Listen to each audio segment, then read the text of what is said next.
Chapter 693. Just like that, the corpses were found and taken away. Many of the corpses were unidentifiable. Some of the soldiers mustered their courage and hollered at the top of their lungs, "Does anyone know this fellow? Come out and help identify him." After the hollering, most of the martial world people would rush over to help identify the corpses. The martial world was a matter of the martial world. Even if there was a grudge between them, there were rarely people who would target the corpses of their enemies.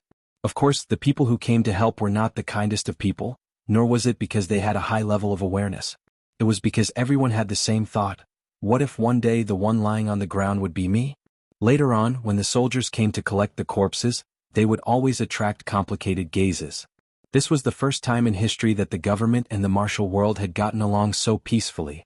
Although the martial world heroes were stubborn and unruly, they had developed a deep fondness for Yutong this time. No matter what, Yutong had given the fallen martial world brothers a chance to return to their roots. No matter what, it was a debt of gratitude. Men and women of the martial world were quick with gratitude and vengeance. If there were to be complaints or even resentment towards Yutong's decision, it would probably be the assassins. The current situation was almost equivalent to the alliance of the world's assassin organizations against the entire martial world. The Dragon Hide treasure map that had appeared in Dong Tianling's possession was now in the hands of the Hall of Crimson Blades Hong Zhan. The owner of the Dictum of Death, Hen Bieli, was Hong Zhan's sworn elder brother. It was also because of the emergence of the highest token in the assassin world that most of the world's ace assassins had gathered here. Today they had basically been recruited by the two top assassin organizations. After the world's assassins had ambushed the Four Seasons Tower, other than those who had died and a small portion who had left, the rest of the assassins who had come to Tiantang City had basically been recruited by the two top assassin organizations. The recruited assassins were originally solo assassins who were rather reputable. Many of them were unwilling to be recruited, but Hen Bieli had the Dictum of Death in his possession. Furthermore, he was the second-ranked assassin organization in the Tianxin continent. The benefits of being recruited were obvious. Of course, the most important reason was that the Four Seasons Tower seemed to have emerged victorious when the world's assassins had attacked. Other than the Four Seasons Tower's three venerable lords, the rest of them had been annihilated. However, with the Four Seasons Tower's style, they would never let the matter rest so easily. With the Hall of Crimson Blade as their backing, there was no lack of thoughts of having a strong backing. However, who would have thought that all of a sudden Hong Zhan would become the current owner of the Dragon Hide treasure map by chance? At the same time, because of this matter, many assassins would be surrounded by countless martial artists. Initially, Hong Zhan was a little dumbfounded when he received the treasure map. He was just trying. It was really just a test. In the end, for some unknown reason, that guy was unexpectedly injured by someone and was on the verge of death, waiting for him to receive him. Hong Zhan felt like he was dreaming as he held the two Dragon Hide treasure maps in his hand. So easy? However. Then a loud roar came from nowhere. The treasure map is in Hong Zhan's hands. We can't let him get away. Hong Zhan raised his saber and gave chase, but he did not see a single shadow. In spite of this, within a short hour, the fact that Hong Zhan had obtained the Dragon Hide treasure map was known to everyone. Hong Zhan wanted to leave immediately, but he was pinned down here, unable to move. He had a clearer understanding of the current situation. He knew that it was impossible for him to protect the treasure map with his own strength. The danger of destruction was right before his eyes. Therefore he took a relatively smart approach. He immediately found Hen Bieli and gathered all the assassins whose cultivation base was 3rd level and above together. They would share blessings and misfortunes together. The Dragon Hide treasure map belonged to everyone.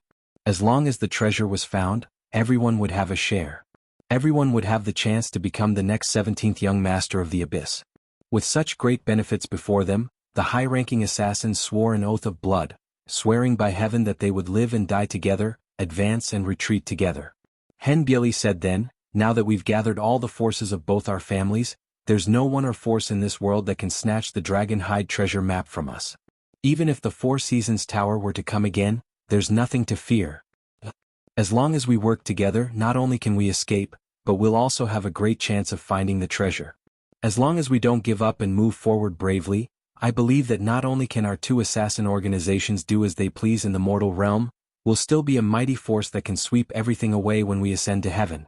Perhaps 10 years or 100 years later, we'll possess the power to change this continent. Even this part of the universe will be ruled by us.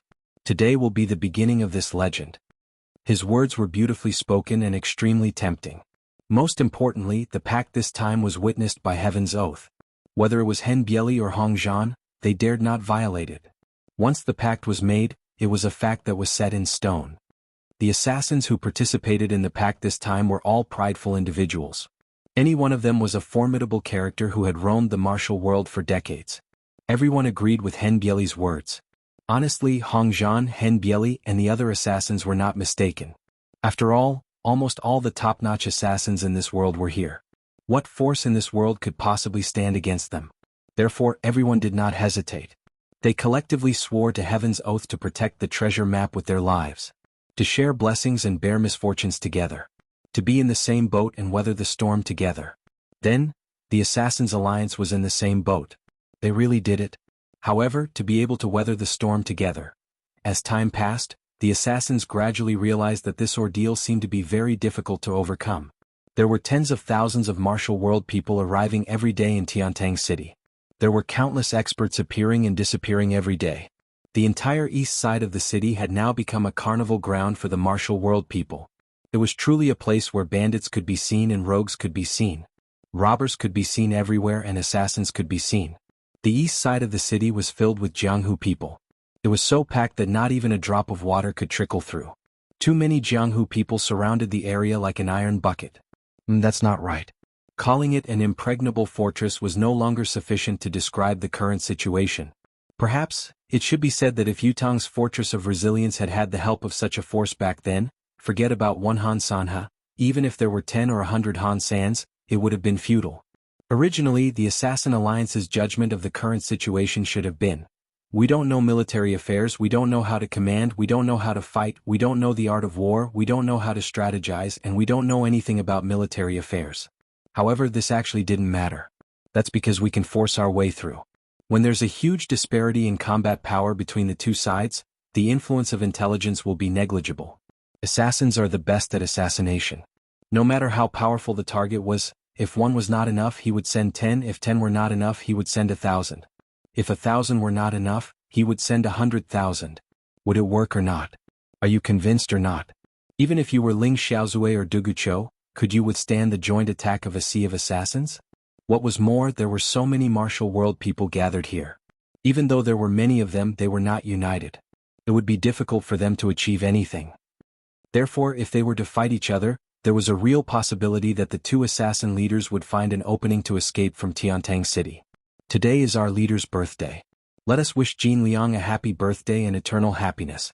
Jin Liang has been a member of the Feng family since the time of the evil lord. Until he reached the proud era, the heaven domain, and finally the supreme honor, he has always been our core brother. Chapter 694. In spite of this, there were many experienced martial artists on the side. How could they not see the crux of the matter? It was true that the assassin's individual killing ability was unparalleled and difficult to fight, but they had the absolute advantage in numbers. As long as they did not act recklessly and advanced slowly, the outcome would be different. Furthermore, there was an invisible force that used all sorts of rumors and methods to transmit these strategies and tactics to everyone's ears. Based on such strategies and tactics, the martial artists maintained a slow advance. And the result of this was, tens of thousands of assassins were trapped on the other side. It was impossible for them to escape. To break out of the encirclement, Hen Bieli had organized dozens of ambushes, but it was completely futile. All of them were casualties and manpower depleted. There were casualties on both sides. The assassins suffered at least thousands of casualties every day, while the martial artists were dying as well. The number of people who died each day was much more than the assassins. In spite of this, the number of martial artists was too great. There were still reinforcements for those who died and more people came to replace them. The total military strength was growing day by day, while the assassins had no source of support. One death meant one less. The disparity in strength between both sides was growing wider. The stench of blood could be smelled clearly in Yutang's palace, even from half the city away. After 7 to 8 days, the east of Yutang had completely turned into a ghostly realm, a bloody hell. If it were not for Yutang's soldiers who went in a few times a day to collect the corpses, the plague would have spread long ago. In these days, the common people in the east of the city had migrated out like they were fleeing from a famine. The holdouts who refused to leave no matter how the soldiers tried to persuade them were now crawling out even if their legs were broken. Oh my God, it was terrifying.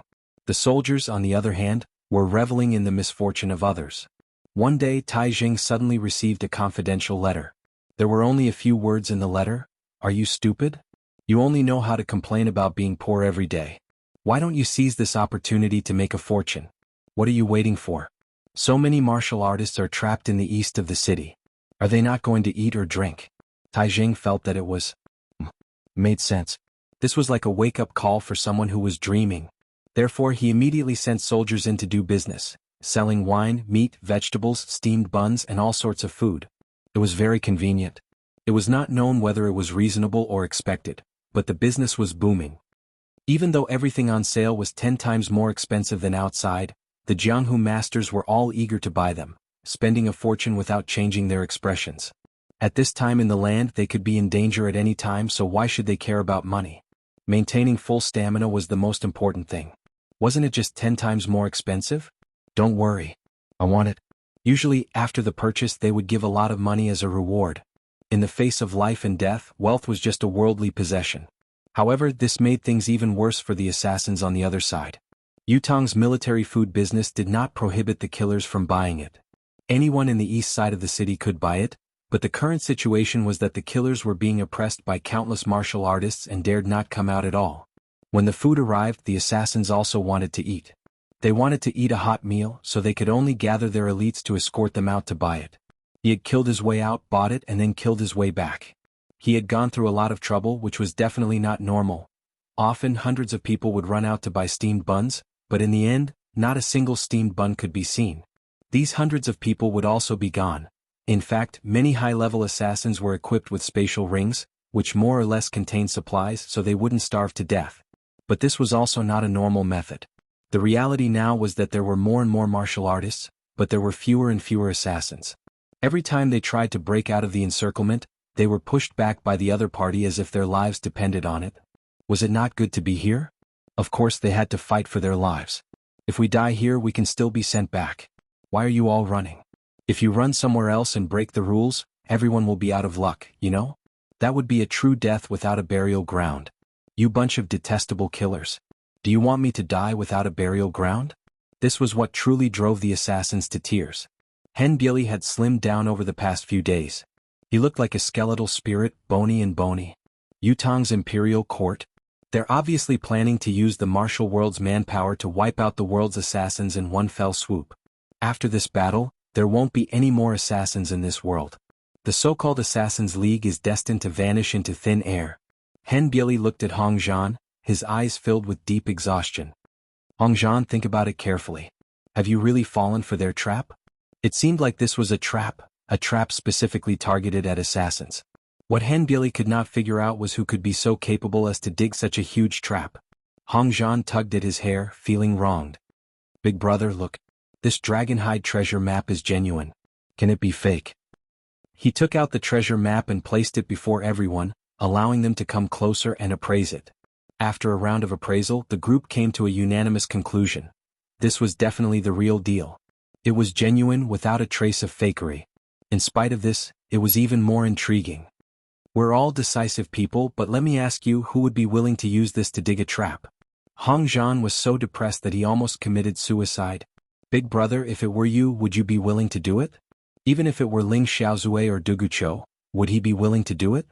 Hen Bieli burned and hacked at the map to verify it. This was the 5th time he had confirmed that this thing was real. Everyone in the Assassins' League agreed that Hong Zhan was right. Who would be willing to use such a treasure to dig a trap? Unless there was something wrong with their brains?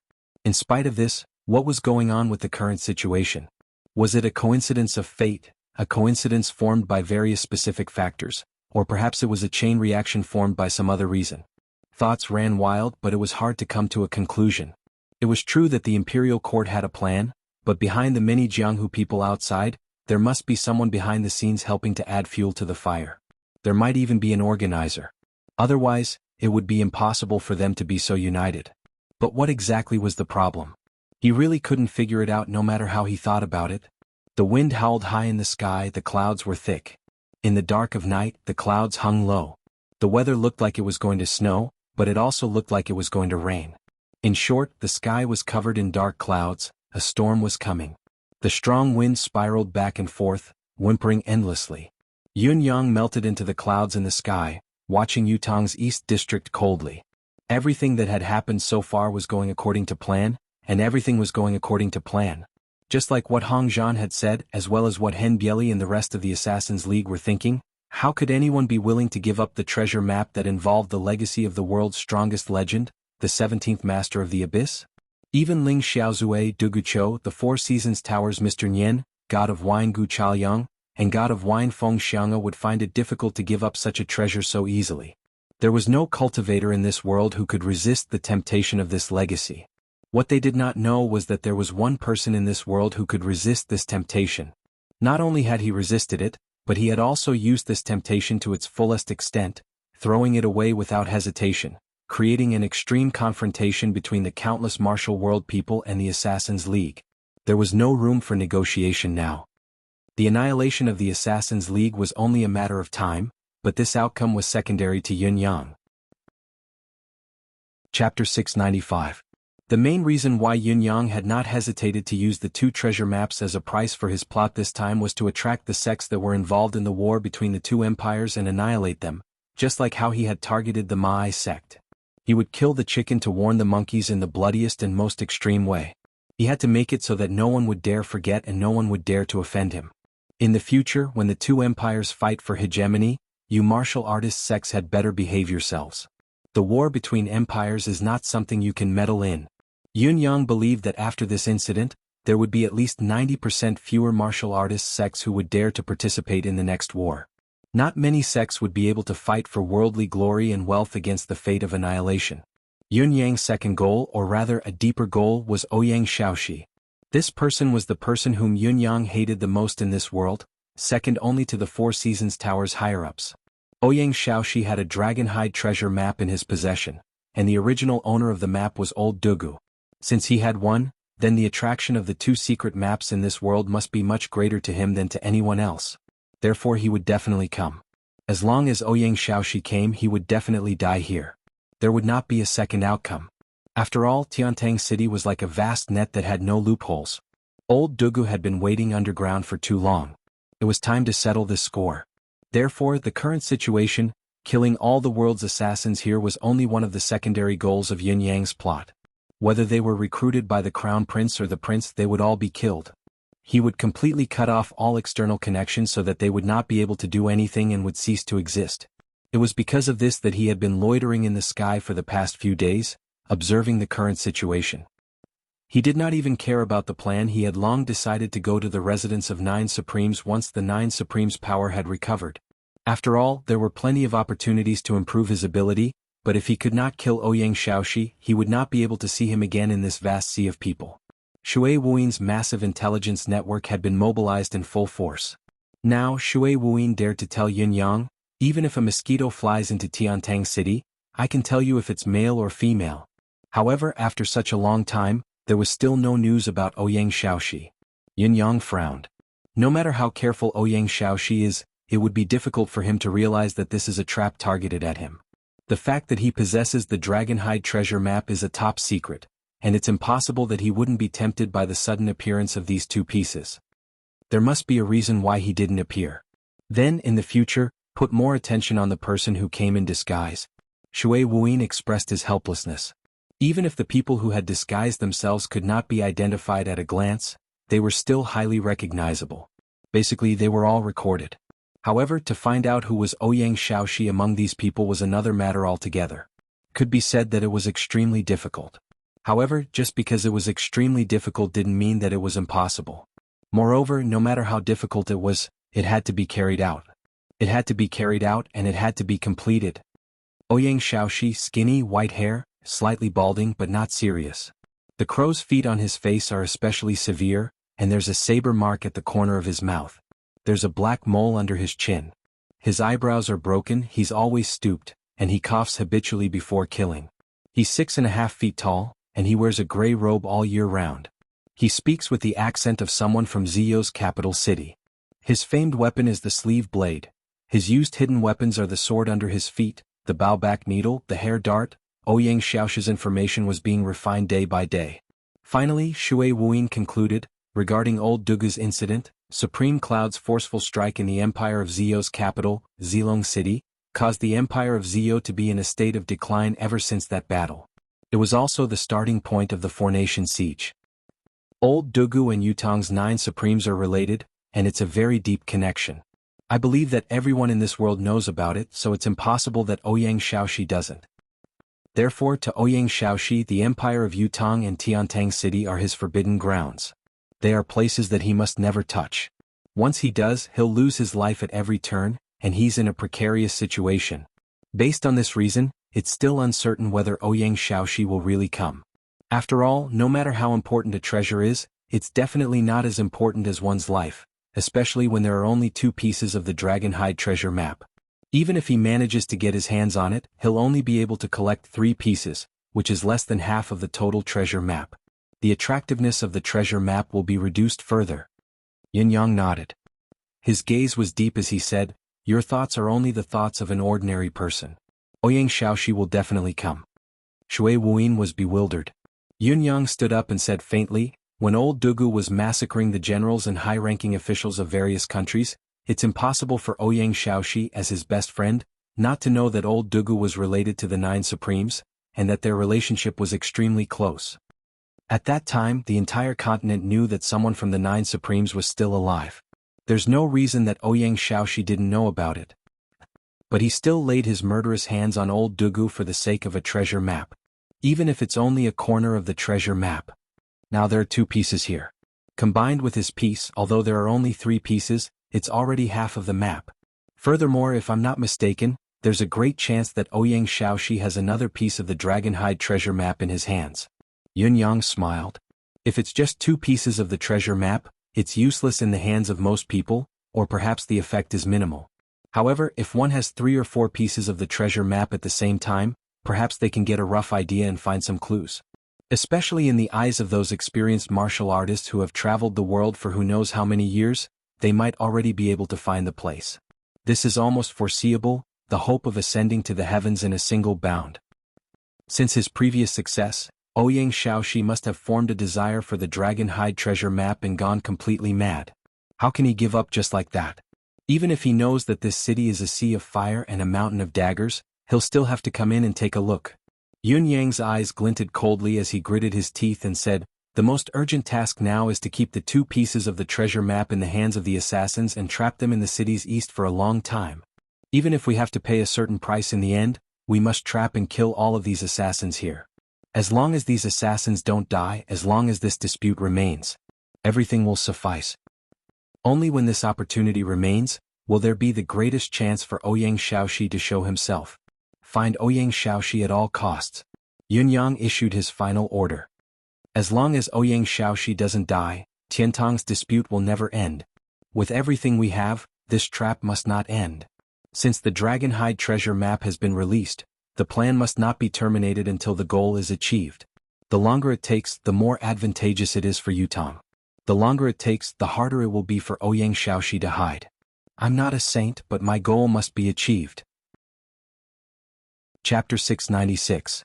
The battle in the east side of Tiantang City was getting more and more intense, and the commotion it caused was getting bigger as well. The entire east side of the city was basically a wasteland, a scene of devastation.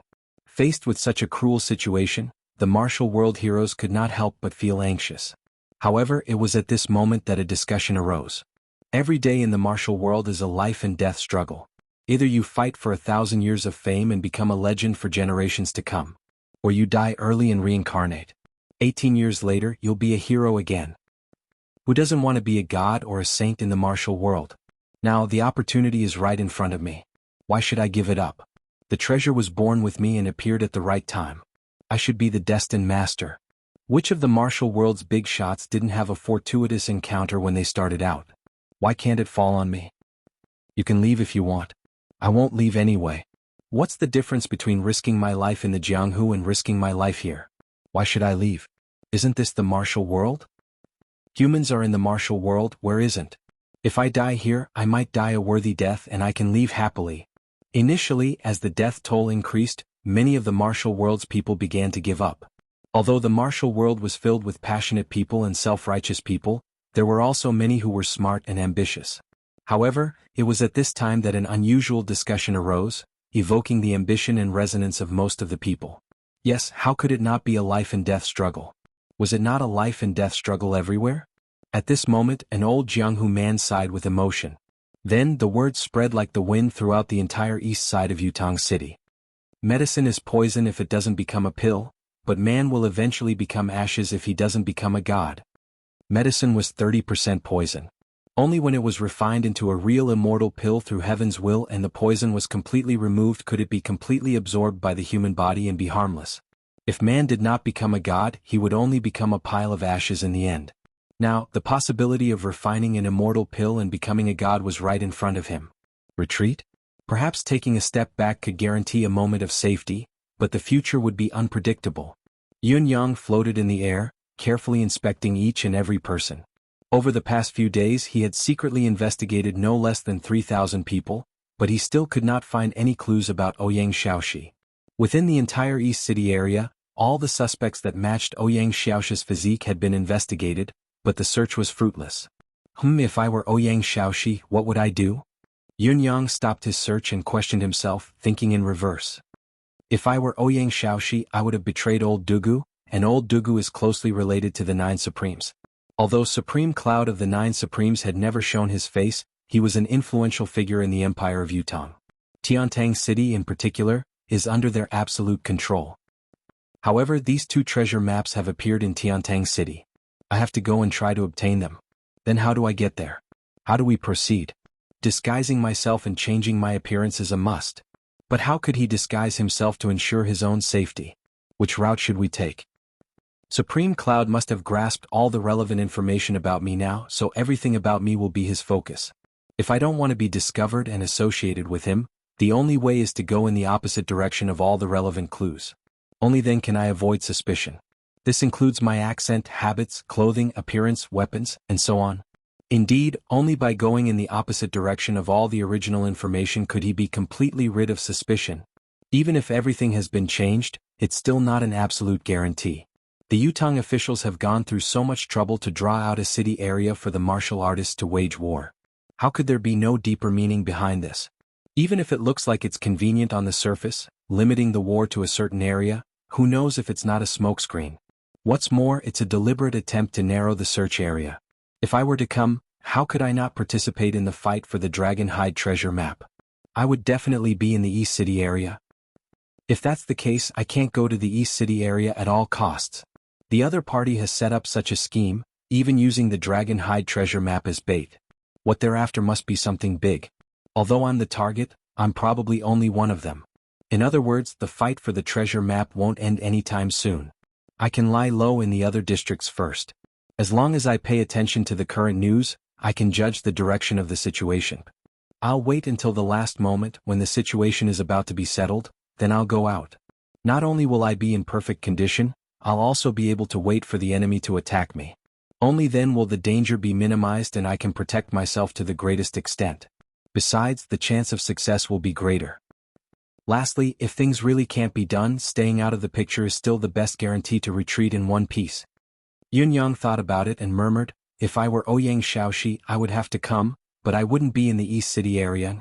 If he didn't settle down in the East City area, he would have chosen the remaining three sides, north, south, and west. No, hiding in the south, west, and north can ensure his safety for a while, but it's still too far away from the East City area. Once something happens and the dust settles, the buffer time won't be enough. There's a high chance that he won't be able to make it in time. If that's the case, the Imperial City area in the middle of the four sides can be considered a good choice. Yun Yang pondered for a moment before his gaze suddenly froze. No, I'm afraid the Imperial City area is still not the best choice. The cliched saying, the most dangerous place is the safest, is also applicable now. As long as I can find the blind spot of the most dangerous place, it'll be fine. The so-called blind spot of danger is none other than the darkest place under the light. Then what is the darkest place under the light in the East City area? Yun Yang's mind seemed to have been struck by lightning as he came to a sudden realization. As long as one enters the East City area, it's a matter of life and death. There are few exceptions. No matter how high one's cultivation base is, one has no special privileges in the East City area now. No, there's a type of people in the East City area who won't be attacked, the soldiers. Once Yun Yang thought of this, it was as if he had been enlightened. More thoughts immediately popped into his head. As long as Ouyang Shaoxi could blend in with the soldiers who went in to collect the corpses, wouldn't he be able to grasp the current situation at all times? He could also intervene in the fight at any time. Conversely, as long as he doesn't make a move, he'll definitely not be attacked? Thinking about it from another perspective, this was indeed a very simple question, but it was also the best option. However, to arrive at this final conclusion, one would have to go one big round before one could think of it. This was a blind spot in one's thinking. What followed next was relatively simple. Yun Yang went straight to Tai Zheng for help. Some things were handled by Tai Zheng. It was much faster and more convenient than Shui Wuyin. The chapter name is messed up. I'm contacting the editor to correct it. I'm ashamed. Chapter 697. That afternoon, Yun Xiaoyao led Yutang's experts and stood with their swords pressed against their swords as Tai Zheng gave his order. 3,500 soldiers swarmed into the city's east to collect the corpses. Now, Yutang's soldiers were much better at cleaning up the corpses than they had been previously. There was no longer a need to search in all directions. They only had to concentrate on searching the central area. The number of corpses was getting worse and worse, becoming fewer and fewer. After all, from the start of this war until now, whether it was the assassin alliance that was trapped inside or the heroes of the pugilistic world outside, those that were still alive could be said to be the elites of the elites. Almost all of them were ruthless characters that would not die so easily. Based on such a premise, the search for the corpses was much easier than before. The 3,000 men who had entered to bury the corpses retreated in no time. Yun Yang, who had turned into a cloud, observed each and every one of them carefully, but he still could not find any clues. As dusk fell, the scent of blood, accompanied by the aroma of food and wine, filled the air in the east of the city once again. Yun Yang's heart skipped a beat when the aroma wafted over. A gust of wind appeared among the clouds, blowing into the city without a trace. What entered his sight was a street that was crowded with hundreds of people, selling food and wine with loud voices. However, their true identities were the elite steel cavalry under Tai Zheng's command, warriors who had been through hundreds of battles. Yun Yang maintained his wind form, manifesting his deific consciousness on the spot to ensure that everyone was within the range of his deific consciousness. Yun Yang's deific consciousness was like a soothing wind, flowing through everyone on the spot, examining them carefully from top to bottom. He examined their faces, their aura, the difference in the skin color of their wrists, arms and fingers, the difference in the skin color of their necks, shoulders and faces, their arms, calves and the rest of their bodies. There was nothing odd or out of place. Did their gazes and aura match? Were there any signs of surprise? Yun Yang understood that the blind spots of his disguise were in these places. Tai Zheng had sent a total of 700 men this time, which could be considered a large-scale market for cooks. Yun Yang had only detected less than 200 people, but he had already reaped a great harvest. The great harvest here did not refer to finding or locking on to Ouyang Xiaoxi's suspect, but to discovering 7 imposters. It's really dark under the light. There are actually so many fish that have slipped through the net. Yun Yang almost wanted to slap himself. With so many fish that slipped through the net, it meant that his thoughts were not thorough enough and his arrangements were not strict enough. 700 people had entered, and there were still 700 of them. However, after checking less than 200 people, there were already 7 imposters. Then where did the original steel cavalry go? This was something that was obvious without even asking. The imposter could be a martial artist from the outer circle, an assassin from the Grand Alliance of Assassins, or even Ouyang Shaoxi. If Yun Yang had not left a secret mark on the 2 dragonhide treasure maps with the endless divine art and confirmed that the 2 maps were still within the assassin's encirclement, Hong Zhan and Hen Bieli might have been among these imposters. If he hadn't had a flash of inspiration today, he might have made an even bigger mistake. Thinking of this, Yun Yang became even more attentive as he continued to probe forward, combing through the 700 people present. Finally, he realized that there were 35 outsiders mixed in with the rest of them. Yun Yang sucked in a deep breath. Now, he could only hope that Ouyang Shaoxi was among these 35 people. This was because it was no longer just Ouyang Shaoxi's problem. These 35 imposters must all die. At the entrance of the main street, 2 soldiers dressed in military uniforms, helmets and armors. In front of them were piles of steamed buns that looked like a mountain. Beside the 2, there were about 7 to 8 people selling cooked food, braised food and wine. Yun Yang, who had been hiding in the air, appeared from the wind manifestation. At the critical moment he flicked his wrist. 3 golden rays shot out like lightning towards the throats of the 3 soldiers as if they were tearing through the air. Wherever the flying daggers passed, there was a dazzling brilliance. The golden blades pierced through the air, even leaving faint traces of green smoke due to the high-speed friction. It was easy to imagine that the speed of these 3 flying daggers had reached a level that was unimaginable to ordinary people. If it had been an ordinary soldier from the steel cavalry, it would have been impossible for him to evade these deadly flying daggers. However, just as the 3 flying daggers were about to reach the 3 targets, the 3 men tilted their heads almost in unison. The flying daggers slammed into the wall behind them. The 3 daggers that were supposed to hit their targets had all missed, not a single one of them had succeeded. Just as the 3 daggers had missed their target and nailed themselves into the wall, 3 silhouettes flew over like giant birds and continued to attack the 3 men. The newcomers were Yun Xiaoyao, Lao Mei and Fang Mafei. Each of them took on one of them, their eyes filled with rage. Shameless thieves, return the lives of our soldiers. The 3 soldiers chortled in unison and sprung up at the same time. Yutang officials, you live up to your reputation indeed. You can actually see through our disguises. Before their words echoed in the air, the concealed sabers and swords had already been unsheathed, clashing with Yun Xiaoyao and the other 2 men in the air above the street. It was a pity that the battle was still going on. One of them had just parried Fang Mafei's sword and was about to retaliate when he suddenly felt his feet being entangled by something. When he lowered his head to check, there was nothing there. Then, his body fell as if he could no longer bear the burden. Was there someone pulling him from below? But there was nothing there at all. The man was horrified, but he had no way to react. He screamed in extreme panic.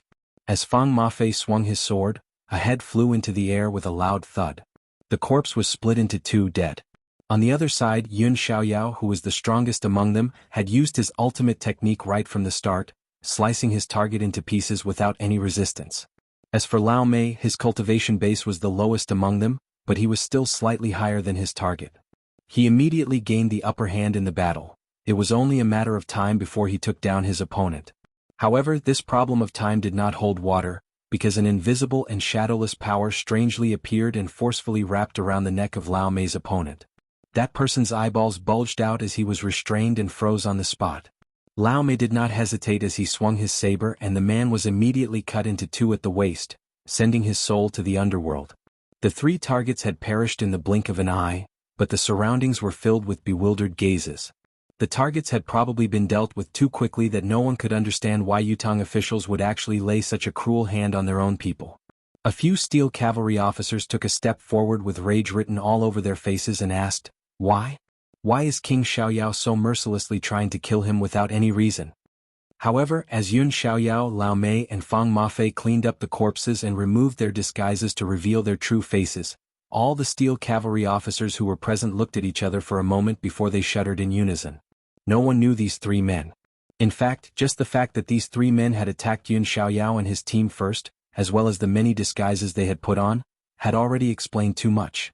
It was not that the steel cavalry had not seen them, it was just that they had not thought about it at first and did not want to believe it. Chapter 698. The expression of the steel cavalry officer who had asked the question changed as he stammered, "Then, my 3 brothers," Yun Xiaoyao heaved a long sigh. Although he did not say a word, everyone understood what he meant. Many of the cavalrymen fell silent, tears welling up in their eyes. Men did not shed tears easily, but the camaraderie they had accumulated on the battlefield could always trigger hot tears in a man. The steel cavalry officer choked out, "Then, my 3 brothers. Or do we still have?" "Yes," Yun Xiaoyao answered painfully. "Who is it?" the officer asked angrily. "Well." His gaze, as sharp as a blade, swept across the faces of the people around him. Yun Xiaoyao sighed and took 2 steps forward to stand in front of the officer, saying softly, "It's..." Before he could finish, Yun Xiaoyao suddenly reached out and grabbed the officer's neck. His other hand struck down like lightning as he bellowed, "It's you!" With a loud thud, the officer obviously did not expect that he would be recognized despite his good disguise, his perfect emotions and his good sense of self-importance. He was caught off guard, and his shoulder was completely crushed by Yun Xiaoyao's strike, even his chest caved in. His eyes widened as he stared at Yun Xiaoyao in disbelief, struggling to speak. How did you? Yun Xiaoyao's eyes flashed with deep anger as he said, "How can a bastard like you possibly imitate the feelings of the steel cavalry?" You don't think about avenging your brothers, don't ask where their remains are, and only care about looking for spies. What do you think you're a steel cavalry soldier?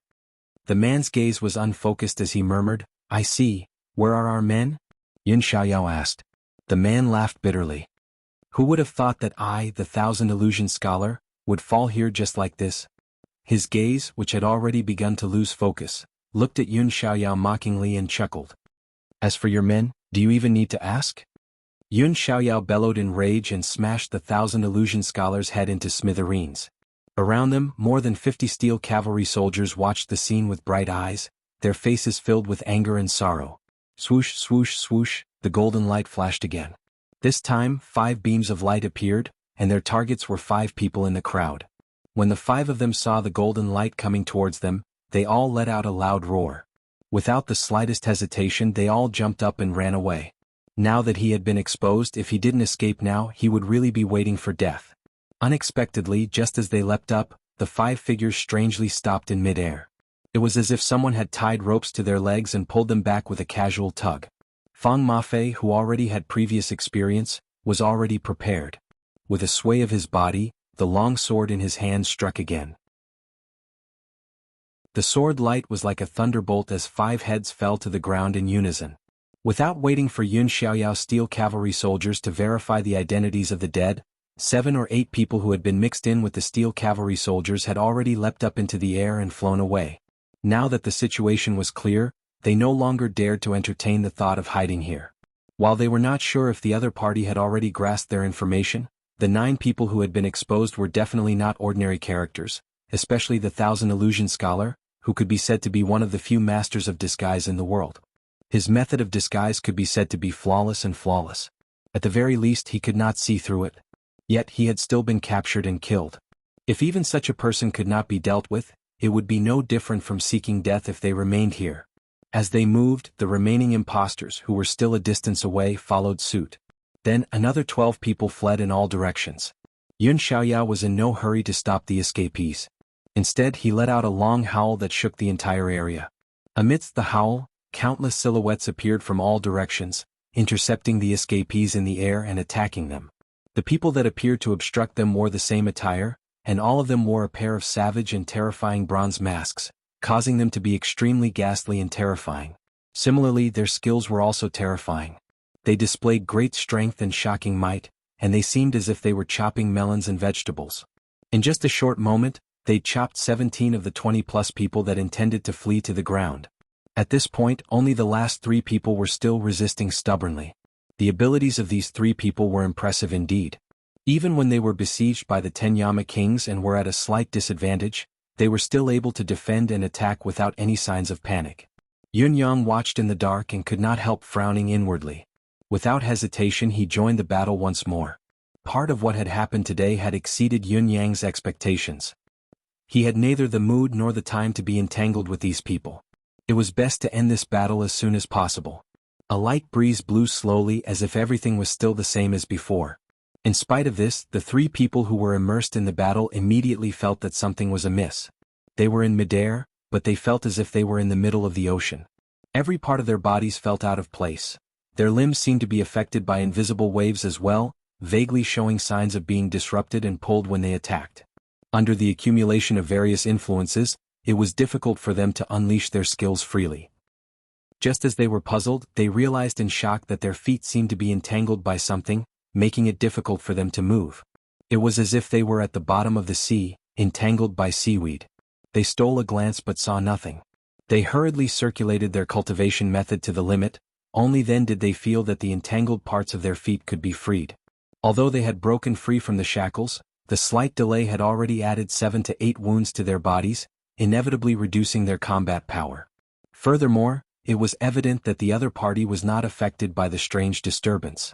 Did this not mean that the disturbance came from the other party? Otherwise, why would it only work on them? The 3 of them were both anxious and afraid. They roared, "What's going on?" In desperation, they exerted their cultivation base to the limit and charged out with all their might. In spite of this, the 10 Yama kings had already gained the upper hand. How could they allow the 3 of them to escape? They launched a further attack without hesitation, their momentum even stronger than before. The trend of the battle was getting more and more obvious. Chapter 699. Happy holidays, everyone. Today is our holiday. It's a holiday. It has two meanings. Firstly, today is Children's Day. We haven't grown up yet, right? So, happy holidays. Secondly, I am Jizun opened my book on the 1st of June last year. It has been 1 year since then. So today is also a holiday for the children of the Feng family. I wish everyone happiness. In addition, I have a piece of news to report to everyone. From today onwards, on my official WeChat account, there will be a celebration for the first anniversary of Jizun. From the 1st until the last day of this month, there will be a lucky draw every day. The prize is a piece of calligraphy that I have meticulously prepared for everyone. I'm blushing a little. Feng Ling's handwriting is average. However, it can barely be considered as a token of my appreciation. My brothers will definitely not dislike it, right? I wrote it myself and made it myself. I wish everyone happiness and happiness. Time will not grow old and the Feng family will not disperse. Thank you all. Everyone, please come and participate in the event. You can ask your friends to come and like it. Brothers and sisters who haven't followed me, hurry up and follow me. The event will last for a month. There will be a winner every day. Chapter 700. This loud roar shook the ears of everyone present to the point of buzzing, and for a time, they were no longer as sensitive as before. At the same time, another saber gleaming with a chilling glint appeared. The moment the saber blade appeared, the temperature of the entire space seemed to have dropped a few degrees. As soon as it appeared, endless saber light bloomed, gathering into a mountain of sabers in an instant. It fell with a loud crash, aiming straight for the source of the desolate aura. However, the desolate aura did not diminish in the face of the sudden crisis. Instead, it soared into the sky and retaliated. With a flick of his sleeve, saber light flashed like lightning. Yun Xiaoyao's sword and Lao Mei's saber were parried with a clang, while Fang Mafei's sword tip was deflected with a kick. 2 bolts of lightning shot out from his other sleeve, deflecting the weapons of the 2 kings of the underworld who were pursuing him. He then turned into a ball of lightning and soared into the sky, charging forcefully at the saber mountain blockade that Yun Yang had set up. After a series of explosions, he broke through the siege and soared into the sky. Then a long howl could be heard. Lord Supreme Cloud, your target is indeed me. I am honored. The other party had broken through the siege, displaying an astonishing ability and the ability to control Qi and walk through the void. He had crossed 300 feet with a single step and had flown to the top of a large tree like a meteor. With a slight leap, he had turned into a black dot in the night sky with a swoosh. As for the last 2 targets, a rain of blood rained down from the sky as he fell from the sky. How powerful! Fang Mafei had only taken a kick from the other party, with his treasured sword acting as a buffer, but he still felt his hand go numb as he was flung away. Looking at his target, Ouyang Xiaoxi, who had soared into the sky, his eyes were filled with shock. Ouyang Xiaoxi's cultivation base had obviously far exceeded everyone's expectations. Yun Xiaoyao's face was filled with caution and disbelief. Back then, the 2 great assassins were equally renowned in the world, Dugu Jima and Ouyang Xiaoxi. They lived up to their reputations. Looking at the sky again, not only was the target gone, even the wind and clouds had disappeared. There was only silence in sight. 35 impostors have been caught. Yun Xiaoyao hollered, retreat. Return this place to the martial world. He glanced at the sky worriedly. The wind and clouds had dispersed, meaning that Yun Yang had gone to track his target. However, Ouyang Xiaoxi was far more powerful than expected. If Yun Yang chased after him alone, would there be another accident? Just as he was thinking about what to do next, he suddenly heard a rumbling sound coming from the other side. The assassins once again engaged in a fierce battle with the Jianghu people. The martial world's affairs shall be left to the martial world. Yutang's officials will not intervene. However, if anyone dares to harm our warriors or plot against us, the 34 dead men here will serve as an example. Also, death is not the end. Those who are involved in this case will have their entire families executed and killed without mercy. Yun Xiaoyao's voice was deafening as it rumbled across the sky above the east side of the city. When the people of the east city heard this, they all felt a chill in their hearts. In Jianghu, there had always been a saying that one should not involve one's wife and children in misfortune. It was almost an ironclad rule in Jianghu. However, it was obvious that the imperial court would not care about this martial world's iron rule. The martial world's affairs shall be left to the martial world. One shall bear the consequences of one's actions. No matter how great the disturbance was, as long as the person involved died, one person would have to pay with his life. However, when the imperial court's laws were broken, it was normal to have one's family executed. If it were any other day, the martial world's people would inevitably feel that the imperial court's method was too harsh. However, this time the people did not feel that it was cruel. Instead, they only felt that it was reasonable. Yutong's officials had already made things convenient for the battle in Yutong's East City. They had even shown their goodwill and given the martial world's dead people a guarantee for their afterlife. Under such a premise, they had broken the rules and were enemies with everyone. Enemies with the martial world's people, the League of Assassins, and the Imperial Court of Yutong's Imperial Court. Of course, their deaths were not to be regretted. Ouyang Shaoxi moved like a bolt of lightning, moving so fast that the naked eye could barely follow him. His movements were eerie, like an illusory shadow in the vast night sky. At this moment, Ouyang Shaoxi exerted all the strength he had in his life to flee without reservation. He had been exposed. Supreme Cloud had his eyes on him. His top priority was to get rid of Supreme Cloud, to get rid of him completely. Only then could he talk about changing his identity and the rest. Of course, he could not give up on the Dragon Hide treasure map no matter what. To Ouyang Shaoxi, this was already an obsession of his life. He would not regret it even if he died 9 times. He had long left the boundary of Tiantang City, which meant that he was getting further and further away from the danger zone. His chances of survival were increasing, but listening to the howling of the wind above his head only made him more and more anxious. The night was solemn, the heaven and earth were silent. Where did the howling wind come from? It had to be Supreme Cloud. It could only be Supreme Cloud. Of course, Ouyang Shaoxi was well aware of this fact. However, to him the only thing he could do was to keep running. After a while, Ouyang Shaoxi had already left the boundary of Tiantang City and arrived in the forest with complicated terrain. The misty night was still the same, but the gray shadow that Ouyang Shaoxi had transformed into suddenly circled and disappeared with a swoosh. This was a backup plan that Ouyang Shaoxi had long prepared. It was a secret cave that he had set long before he entered Tiantang City. It was also the main reason why he had continued to flee even though he knew that Yunyang was on his tail and that he could not get rid of him. Even though the wind was strong, it could not cover everything. He had hidden himself in the secret cave that he had prepared in advance. What could he do? The howling wind was still in hot pursuit.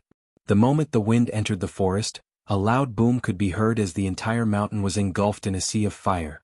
Monstrous flames rose into the sky. The land within a 1,000-mile radius was filled with billowing flames, a murky crimson. The moment the monstrous fire rose, the underground water level also rose. All the hidden caves and underground caves in the forest were no exception, and there were no omissions either. The ground and water were filled to the brim. With a strange cry, a silhouette rushed out of the fire in a disheveled state. It was Ouyang Shaoxi. The terrain of this forest was unusually complicated, and there were countless natural ravines and caves. Otherwise, Ouyang Shaoxi would not have chosen this route of retreat before he entered Tiantang City. In his estimation, as long as he could successfully escape into the predetermined hidden cave, he could rely on the few extraordinarily hidden and interconnected caves, as well as the dry rations and bedding that he had prepared beforehand. Even if Supreme Cloud were to discover him, he would still have a great chance of survival and room to maneuver. What he did not expect was that although he had managed to escape back to the forest where he had come from, Supreme Cloud had a way to deal with him as well. There was no need to waste time and effort to play hide and seek. He could directly set fire to the mountain, and not only that, he could also flood the land at the same time. The combination of water and fire intertwined. If he did not come out in time, he would be boiled human flesh even if he did not turn into charcoal. He had no choice but to come out and face Yunyang. Chapter 701. Right at the instant he reappeared on the ground, thunder suddenly rumbled in the sky, and then bolts of lightning directly illuminated the entire world. Boom, boom, boom. Bolts of lightning struck down one after another without the slightest interruption. Faced with the power of the lightning punishment, Ouyang Shaoxi evaded with his swift movement skill again. However, lightning and thunder were very different from the way cultivators attacked. Not only did they fall from the sky, making it difficult to evade, but they were also very powerful. Few cultivators dared to take them head-on. Therefore, Ouyang Shaoxi was already flustered after a short while. While the lightning and thunder continued to wreak havoc in the sky, the sea of fire was also rapidly converging in this direction. Dragons of fire shook their heads and wagged their tails as they whizzed over, like a group of dragons fighting for a pearl. Thunder and fire intertwined. The murderous intent was already everywhere, but Yunyang still felt that it was not enough. Rays of golden light shone brightly amidst the lightning and rained down like a storm. Those were the flying daggers that Yun Yang had released. They were also the signature move that had caught the many impostors today. It could be said that Yun Yang hated Ouyang Xiaoxi to the core, so he went all out the moment he struck, completely eliminating any possibility of the old bastard escaping. The best way to avoid unnecessary trouble was to strike with all his might and not give the other party any leeway. Yun Yang knew Ouyang Xiaoxi's ability better than anyone else. It would be strange if Ouyang Xiaoxi did not have such a terrifying force. Ouyang Xiaoxi and Old Dugu were equally famous, but Old Dugu could make the unrivaled swordsman Jun Moyan owe him a favor and even receive a medallion of gratitude. Therefore one could only imagine Old Dugu's cultivation base. How could Ouyang Xiaoxi be weak? Therefore Yun Yang had used all his trump cards at once. Poof poof, no matter how hard Ouyang Xiaoxi tried to evade, the lightning seemed to be too dense. A bolt of lightning struck Ouyang Xiaoxi squarely on the head. Ouyang Xiaoxi let out a loud cry, and the smell of burnt flesh immediately rose from his body. The moment he was struck by the lightning, he could not help but slow down as a ray of golden light pierced deeply into his thigh. Ouyang Xiaoxi howled, "Supreme Cloud, come out and fight me to the death if you have the guts." Unfortunately, his challenge did not receive any response. The only response he got was that the lightning in the sky became denser and the fire dragons became thicker. Yun Yang knew very well that with the domineering combat power that Ouyang Xiaoxi had displayed previously, it was impossible for him to stop at this level. It was impossible for the other party to not be able to evade his attacks. These two attacks must have been done intentionally by the other party. The goal was nothing more than to lure him out. As long as he could determine the direction and position he was in, it would be more feasible and efficient for him to come up with a follow-up escape plan. How could Yun Yang be fooled? Since you want to use the trick of injuring yourself, then I'll let you use it. Ouyang Xiaoxi was struck twice in a row, looking extremely miserable. However, Yun Yang did not fall for the trick, nor did he dare to deliberately take another strike. From the looks of it, if he were to continue with the ruse of self-injury, Supreme Cloud would probably turn him into charcoal. The power of the thunder in the sky was even more powerful than he had expected. Just the two strikes had paralyzed his body and slowed his movements. He was even beginning to regret his act of injuring himself to gain the confidence of others. If he had known that Supreme Cloud would not have fallen for it, he would not have suffered for nothing. The fire soared into the sky, growing more and more intense. The entire forest, all the mountains within a radius of no less than 1,000 miles, were all set ablaze by Yun Yang. Towards the end of the fire, something similar to oil began to flow on the ground. All living beings in the entire forest, be it animals or plants, were engulfed by the sea of fire. Other than a few high-level beasts who had sensed it first and were lucky enough to escape, the rest were turned into ashes along with the trees and vegetation in the forest, leaving nothing behind. However, the raging flames did not show any signs of slowing down. They continued to rise and burn. At this moment, the temperature within a radius of 1,000 miles had risen to an unimaginable level. Even a Tao realm cultivator would inevitably suffocate in such a hot environment. Indeed, Yun Yang had been burning here for a whole 4 hours, regardless of the cost and consequences. Even the ground had been scorched red. During these 4 hours, Ouyang Xiaoxi had tried countless times to escape. However, as soon as he dashed out, the flames that surrounded him would burn fiercely, and the temperature was more than 10 times higher than anywhere else. In addition, the density of the lightning in the sky would be even more insane. As long as he retreated, the onslaught would be slightly alleviated. At least, he would be able to prolong his life and even have a chance to catch his breath.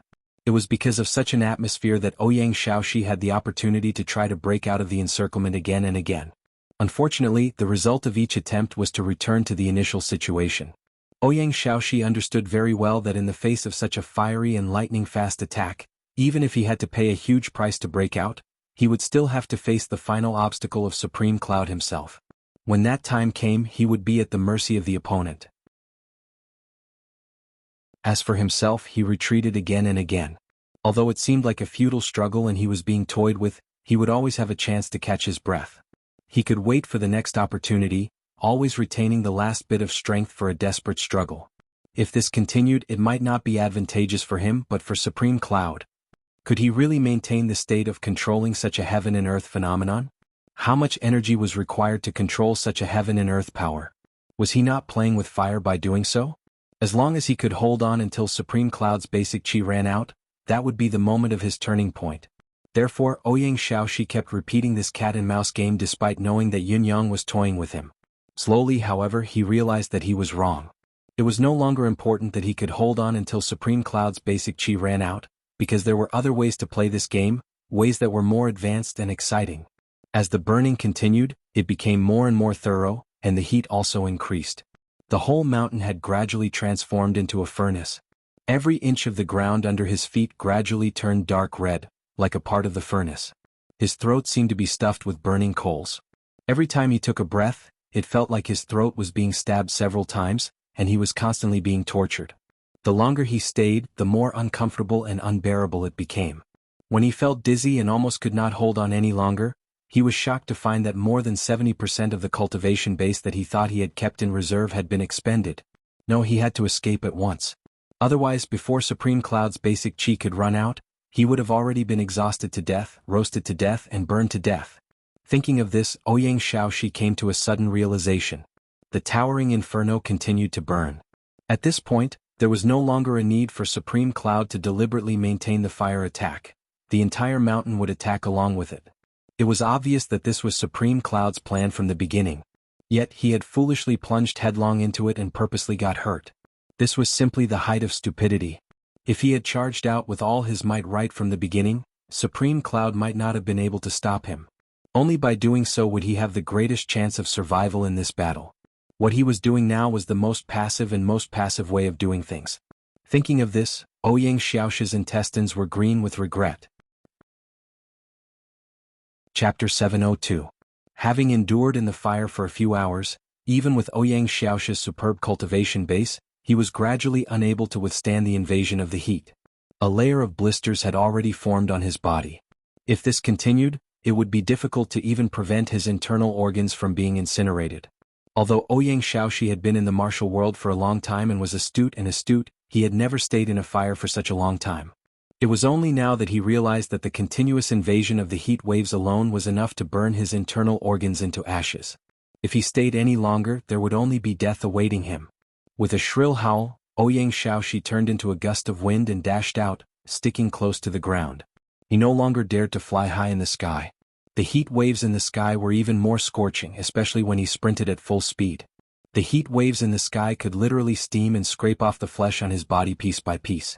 However, even though his condition was slightly better when he ran on the ground, he still felt that the flesh on his thighs and chest would experience another intense burn with every step he took.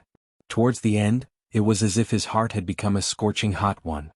He gritted his teeth and sprinted out with all his remaining strength. This time, the monstrous fire did not chase after him, nor did the sky full of thunder and lightning. Yin Yang seemed to have given up. Even so, Ouyang Shaoxi still ran for nearly the time it took to drink a cup of tea before he felt the surrounding air become slightly more comfortable.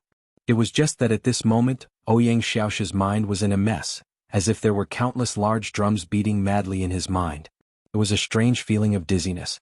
Everything before his eyes seemed to have turned into a myriad of colors, and he almost lost his vision.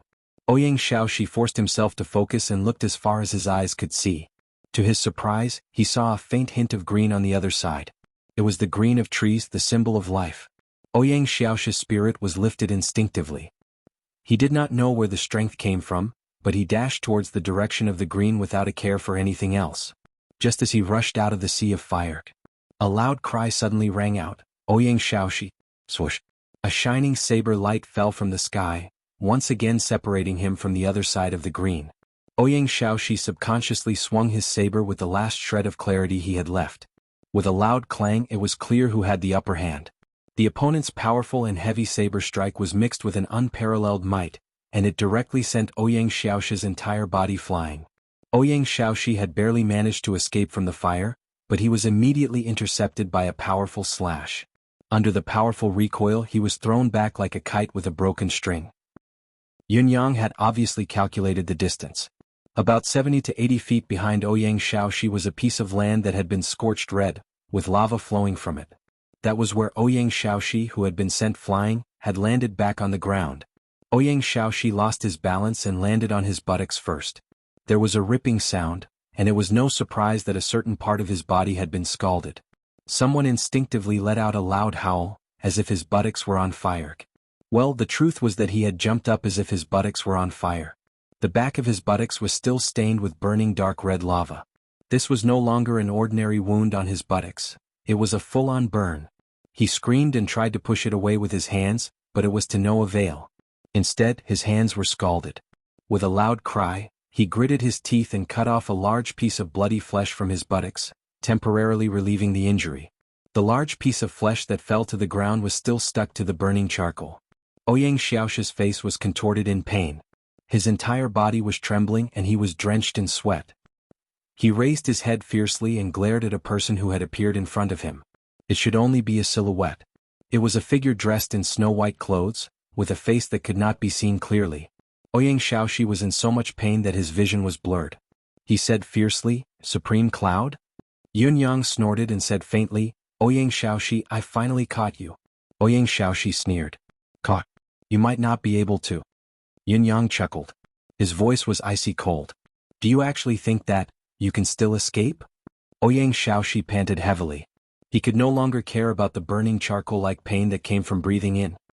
He said angrily, "Supreme Cloud, there is no deep hatred between you and me, nor is there any unresolvable enmity between us. If you are merciful and let me live today, I, Ouyang Xiaoxi, will definitely repay you generously in the future. If you go too far, I, Ouyang Xiaoxi, will inevitably have to fight to the death when I have nowhere else to go. It won't be good for either of us."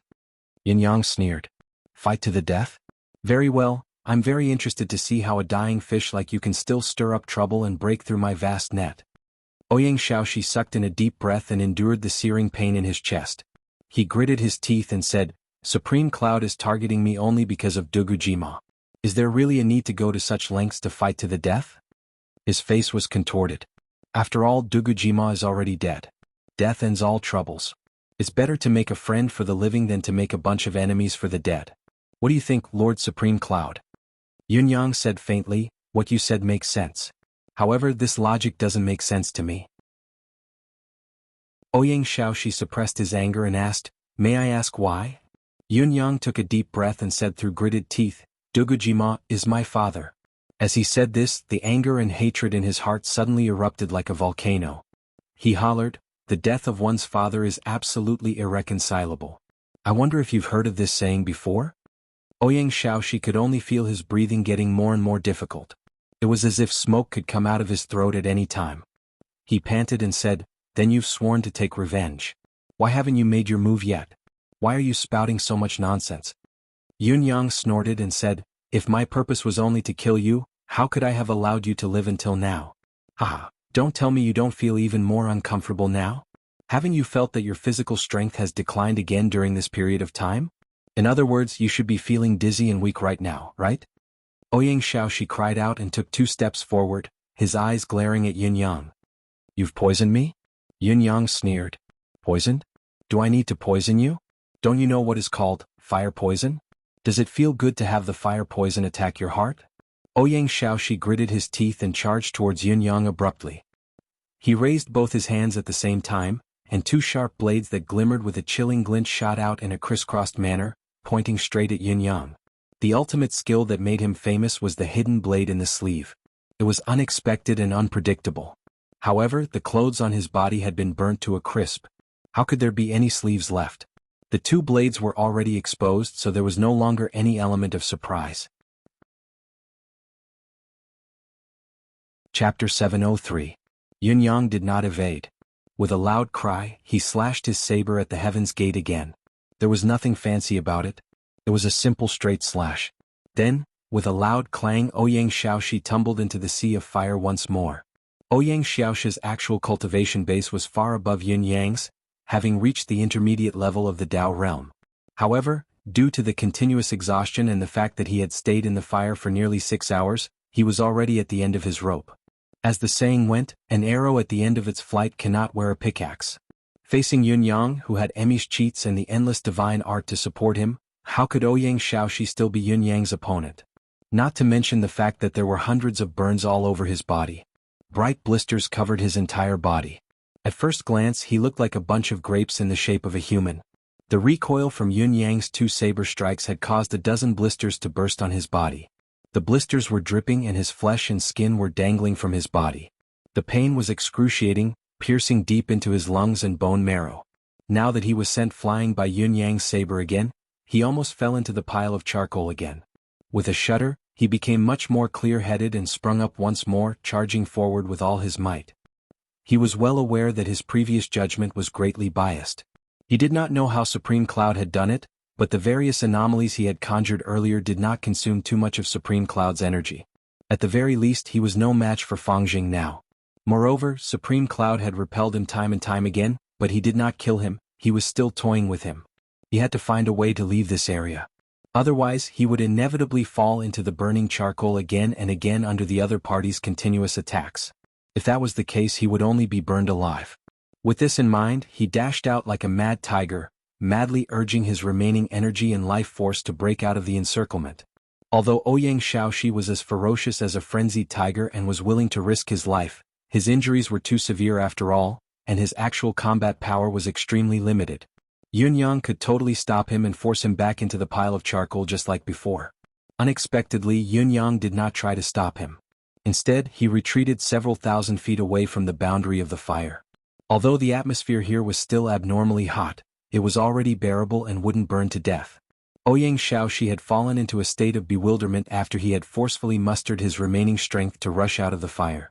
He had initially thought that his opponent's strategy was clear and was determined to fight him to the bitter end. No matter what, they would not allow him to rush out and leave the fire. However, he didn't expect that the other party would take the initiative to give in. While he was puzzled, he felt even more exhausted. That attack just now was supported by what little yuan qi he had left. Without the powerful interception that he had expected, the breath that he had forcefully gathered dissipated on its own. He felt that he could not even stand steadily. His eyes were filled with stars and he was so tired that he wanted to die. "Are you tired? Do you want some water?" Yunyang asked from the other side. You'll give me water?" Ouyang Shaoxi could not help but lick his lips. "Would you be so kind?" He was already exhausted, but when he heard the word water, he immediately felt as if his internal organs were on fire. Yunyang nodded. "I've always been kind. If you want water, I'll give you water." Before his words could echo in the air, a loud rumble rang out. The sky suddenly turned upside down, and a bright white waterfall fell from the sky, pouring down in torrents. Ouyang Shaoxi was inexplicably ecstatic. He opened his mouth almost instinctively and continued to drink without a care. At this moment, even if the water was poisoned, he would accept it. Yunyang looked on coldly from the sidelines, allowing Ouyang Shaoxi to drink to his heart's content. A smile appeared on his blistered face. Supreme Cloud is indeed a gentleman. For this water, even if you and I are enemies of life and death, I, Ouyang Shaoxi, will still appreciate your kindness. Yunyang said with a fake smile. Appreciate? There's no need. Besides, I'm not a gentleman, as long as you can accept my kindness. Ouyang Shaoxi was speechless. He immediately felt that something was wrong, but he could not figure out what was wrong. Right now he really needed the nourishment of water too much. Once he gulped down the water, not only did the restlessness in his body dissipate, even his basic qi had recovered by half. His current condition was much better than it had been earlier. However, he immediately sensed that something was amiss. He was still wondering why Yunyang would be so kind as to give him water to drink and even let him rest when he was on the opposite side of the conflict. Yunyang was too kind, too soft-hearted. However, as a strange feeling rose within him, Ouyang Shaoxi suddenly felt that something was not right. It was a kind of itch that started very slight but gradually intensified, gradually growing. Gradually, it grew to an unbearable level. An unbearable itch. That feeling was simply too exhilarating. Supreme Cloud. Ouyang Shaoxi howled, "You're despicable." Yunyang lifted his head, a ruthless smile on his face. "With this great sir, who has inflicted immortal's odium on an old friend of decades, who dares to call me despicable?" Ouyang Shaoxi screamed continuously, his voice no longer resembling that of a human. His state of mind should not have been so unbearable. Not only was his cultivation base profound, but his physical body had also gone through the baptism of countless years of refinement. Even if it was not indestructible, it was hard to shake. Under normal circumstances, the medicine that Yunyang had used on him could be said to be inconsequential. He only needed to circulate his cultivation and it would all be gone. However, it was different now. Not only was Ouyang Shaoxi's body covered in blisters, his skin was torn and his flesh was unusually tender. In addition, there was also a small part of his body that was damaged internally and filled with pus. The water that had been contaminated with a large amount of itch medicine had really amplified the effect by more than 100 times. Moreover, he had drunk a bellyful of it. At this moment, it was a pincer attack from the inside out, making it even more unbearable. It was as if the itch had spread from the marrow to the outside. Supreme Cloud. Supreme Cloud. Ouyang Xiaoxi screamed, "You're so vicious. So vicious." He spread his arms wide. The itch was unbearable, but he dared not scratch it. His body was covered in blisters, and a slight scratch would cause at least a dozen of them to burst. When the pus flowed out, it would only be more unbearable. However, if he did not scratch, he would not be able to withstand it. He had personally experienced the true meaning of 100 claws scratching one's heart today. This excruciating sensation made Ouyang Xiaoxi thoroughly understand what it meant to be better off dead than alive. Saber light flashed as he sprinted straight towards Yunyang. The muscles on his face were contorted, and his gaze was frenzied. This was no longer a fight for his life, but a suicidal attack. Clang. Clang, clang, clang, clang. Yunyang's dozen consecutive slashes landed on Ouyang Xiaoxi's saber. Each slash was filled with a forceful, continuous force, causing Ouyang Xiaoxi's body to sway continuously as he retreated. With the continuous impact of the force, the blisters on his body ruptured one after another, causing pus to splatter everywhere. After more than a dozen slashes, Ouyang Xiaoxi's body was so broken that he no longer looked human. Most of the blisters on his body had ruptured. The itch was even more unbearable. Arc. Ouyang Xiaoxi finally could not stand it anymore. He threw away the two sabers that had turned into sawteeth and scratched his body with all his might. Chapter 704. With a single scratch, a large piece of flesh was torn off. His current physical body could only be described as fragile. It could not even be considered weak. Ouyang Xiaoxi screamed and scratched desperately. The flesh on his body had already been completely scratched off, but he still felt only an itch and no pain. Finally, he could not stand it any longer. Ouyang Xiaoxi dashed a dozen meters away and rolled on the ground, desperately rubbing the rough surface against his skin. Everywhere it passed, there was blood mixed with flesh and skin. He screamed, moaned, and cursed, rolling around hysterically. "Give me a quick death. Give me a quick death." Ouyang Xiaoxi screamed and begged desperately. Poof. Yunyang stepped on Ouyang Xiaoxi's neck with one foot and forced him to face the sky. Yunyang's cold gaze stared into Ouyang Xiaoxi's already befuddled eyes and said coldly, "Answer a few of my questions and I'll consider giving you a quick death." Ouyang Xiaoxi could no longer hear what he was saying. The only thing he could feel was an unbearable itch. His neck was stepped on, making it difficult for him to move, but his entire body was still struggling and rubbing. At this moment, Ouyang Xiaoxi's physical condition could be said to be miserable. There was no skin or flesh left in his lower abdomen, and even his intestines had been dragged out with a clatter. Yet they were still convulsing and struggling for their lives. Under normal circumstances, even a high-level cultivator would not be far from death in such a situation. However, this normal situation did not apply to Yunyang. Yunyang raised his hand, and a cooling force mixed with the air of vitality enveloped Ouyang Xiaoxi. Ouyang Xiaoxi was startled to find that the itch had completely disappeared, and his consciousness returned. Focusing his gaze, he noticed that in front of him, a cloud of mist seemed to be rippling and slowly coalescing into a human figure. Two cold, electrifying gazes focused on his face without the slightest hint of emotion. "Supreme Cloud." Ouyang Xiaoxi murmured, "Give me a quick death. I may have harmed your father, but we have been brothers for 70 years after all. Even if I have not treated him well, after this torture and this life as repayment, it should be enough, right?" His gaze was lost as if he had seen something. Suddenly he screamed shrilly, "Dugu, brother, I've let you down. I'm sorry." Yunyang's heart skipped a beat. Another wave of cooling energy was sent out as he gritted his teeth and said, "That's right. You and old Dugu are brothers. That's why he went to the Empire of Zio and didn't look for anyone else but you. He trusted you, he treated you as a brother, but you sent him to hell." Ouyang Xiaoxi's consciousness became clearer and clearer. However, after the itch, an overwhelming and boundless pain assaulted him. He panted heavily for a long time before he finally let out a bitter laugh and said, "Yes, I am despicable. I deserve it. Just kill me. I'll go to the underworld to personally apologize to him and make amends." Yunyang replied coldly, "Apologize? Apologize? Why do you think I'm still keeping you alive until now? I just want to ask you something on behalf of old Dugu." He looked into Ouyang Xiaoxi's eyes and asked, "Why do you want to harm me? We've been brothers for so many years, Why do you want to harm me? Old Duga didn't have the chance to ask you personally. This was also his last regret. I'm sure the old man is still puzzled until now. So, I'm asking you on his behalf. Yun Yang's gaze was like a bolt of lightning as he stared at Ouyang Shaoxi. Ouyang Shaoxi, tell me why? Ouyang Shaoxi was in a daze. His gaze seemed to be unfocused as he stared at the night sky. After a long time, he suddenly let out a bitter laugh. Tears streamed down his cheeks along with this bitter laugh. He lay on the ground and did not speak for a long time. Finally, he let out a long sigh. Back then, we roamed the martial world on our own. We weren't actually close friends, but because our names were similar and we both had the same surname, even our names were similar, we were always mentioned in the same breath by some meddlesome martial artist. One was Xiao Sei, the other was Gu Du. It was truly a solemn sight. Gradually, some people began to put both of us in the same breath. When one was mentioned, the other would definitely be mentioned. However, at that time we didn't know each other. At most, we knew of each other's existence, that's all. Back then, it was me who found a way to find him. We sparred for a bit and realized that we were really equally matched, so it wasn't considered a disgrace to myself.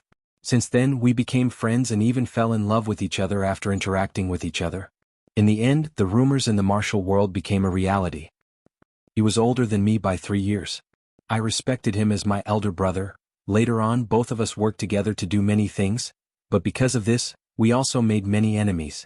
When we returned from our last work, we found that our families had all been murdered. Not a single one of them was spared. Ouyang Shaoxi sighed. Naturally, both of us were enraged and filled with hatred. We tried everything we could to find our enemies and used all kinds of methods and ways to kill them all, but after our revenge I was left with nothing but silence. Dugudu was even more disheartened. Finally, one day he left without saying goodbye. I don't know where he went. Once he left, we didn't see each other for a whole 37 years. Until the year before last, he suddenly came to Zilong City and found me. He said to me, "Avenge me." As Ouyang Shaoxi spoke up to this point, Yun Yang felt a sudden jolt in his heart. A sour feeling welled up within him. Ouyang Shaoxi continued, I asked him then, "What's wrong?" He told me that my son had been set up by someone. I smiled and said, "There's nothing to say. Your son is my son, of course I'll help you." Then he began to make his move in the empire of Zio. As the local tyrant, I covered for him. With the combined might of both of us, no one in the empire of Zio could stand up to us. We could kill anyone we wanted, including the nobles, generals and ministers, even the emperor of Zio, who could stop the two of us from joining forces. That so-called great perfection grandmaster can't even withstand a move and a half under our hands. Every time we returned after killing someone, Dugu would look for me for a drink. Each time, he'd pour 8 goblets of wine on the ground and say, "Son, your father has avenged you." Listening up to this point, Yun Yang felt a stinging sensation in his nose, almost tearing up. Remember that time I teased him and asked him, "Where did you get so many sons?" He said, "These are all my sons. They were all good children, but it's a pity that they've been set up." Until the very end, after a murder, he really drank too much that day. He pulled my hand and told me that he'd forgotten something important. I asked him, what did he forget? He said that he had a treasure map, but he'd forgotten to leave it for his youngest son. Yun Yang opened his mouth in an unusually forgetful manner, exhaling and inhaling as he chanted in his heart, "Old Dugu, Father." Chapter 705. Then I asked, what kind of treasure map is worth you making such a fuss about? We are already characters who have reached the pinnacle of this world. What treasure is worth your longing for? Old Dugu, you've really changed a lot after all these years. I still remember how disdainful my tone was then. He looked at me sideways and suddenly laughed, saying, "What do you know? If there are immortals in this world, then my youngest son must be one. No one in this world will be able to surpass his achievements sooner or later. He will be unparalleled, and his might will dominate the world." He also said that if I gave him my treasure map and he found this place, he would be a true immortal. Then I asked, could it be the treasure map of the 17th Master of the Abyss Inheritance? He laughed but didn't say anything else. That night he went to sleep. He went to sleep, but I tossed and turned the whole night.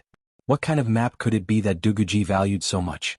What really intrigued me was the fact that I too had a treasure map in my hands. If old Dugu also had such a treasure map, wouldn't my chances of finding the treasure increase after combining them? Was this an opportunity bestowed upon me by the heavens? For the next 10 days I was tormented between taking action and not taking action. On one hand, it was my brother of decades. On the other hand, it was the ultimate temptation of being invincible and becoming an immortal. Finally the day came. Before that day I was still hesitating, but Dugu said that the empire of Zio's designated targets were more or less wiped out. After killing Zio's military marshal tomorrow as the final blow, he would go to other countries to seek revenge. I said that I would go with him and help him, but he refused. Ouyang Shaoxi smiled miserably and said, "He rejected me very straightforwardly." I subconsciously thought that he was suspicious of me because during those few days, I had tried to indirectly inquire about the treasure map a few times. Perhaps after this farewell, apart from losing the chance to obtain the treasure map, I would also no longer have any contact with my old friend. So, in for a penny, in for a pound. When he was about to go out and kill someone the next evening, I dropped a pack of Immortals Odium on him. He didn't suspect me, or perhaps I should say that he never suspected me. After the meal, he said goodbye to me and left by himself. That was the only time he didn't join forces with me to attack. Then, something happened during that assassination attempt. That treasure map was taken away by me when he was captured. We only met face to face, but in that instant he didn't say a word. He just stared straight at me. Ouyang Shaoxi suddenly choked with sobs. He just looked straight at me. There was no disbelief, no shock, no surprise, no emotion at all, not even anger. He just stared straight at me. He didn't resist until he was taken away. He just stared in the direction I left. Yun Yang felt his heart twitch violently, and for a moment, his entire body began to tremble. I took the treasure map back as I wished, and spent a few days in the house that the two of us had stayed in for a long time. I didn't know what I was doing, nor did I know what I was thinking. I didn't feel the joy of obtaining the treasure that I had yearned for even in my dreams. I suddenly realized that he had never doubted me from the beginning, but Ouyang Shaoxi suddenly cried out loud, "Brother, Dugu, I've let you down. I've let you down. I've let you down." As he screamed, tears streamed down his cheeks, choking him with sobs. My obsession for the sake of a map has caused the death of my only brother in this life. Ouyang Shaoxi laughed bitterly. Until today, Supreme Cloud, do you know that I'm now living a life worse than death because of you? But I don't hate you. I really don't hate you. I'm an unjust person who betrayed his brother. He stared into the void and froze for a long time. Suddenly he burst into laughter. With a shake of his hand, the contents of the spatial ring in his hand poured out. From within he took out a parcel. The items inside were 2 pieces of torn fur. "These are the 2 maps that I have. The triangular one is mine, the one that looks like a square is Dugu's. Take it all." Ouyang Shaoxi laughed bitterly. "Just take it that I'm returning it to his son, all right?" Yun Yang looked at the 2 pieces of the treasure map, his gaze as cold as ever. He had no intention of picking them up. Ouyang Shaoxi's gaze had already begun to slacken. He panted heavily, inhaling deeply. Suddenly he roared hysterically, "Supreme Cloud, take out your saber." Yun Yang turned to look at him. Ouyang Shaoxi cried out tragically, "Take out your saber. Take out your saber. Take out your saber." Yun Yang gritted his teeth and took a deep breath. With a twist of his wrist, the divine edge suddenly appeared in his hand. It gleamed coldly as he murmured, "If so, I'll fulfill your wish." Ouyang Shaoxi roared into the sky, "Dugu, do you see this? Your son has avenged you." Ah! Amidst his maniacal laughter, he mustered the last of his remaining strength and abruptly tilted his body, slamming his neck against the edge of the saber. With a plop, a bony head flew into the air. In the air, the laughter still reverberated freely, filled with a sense of relief.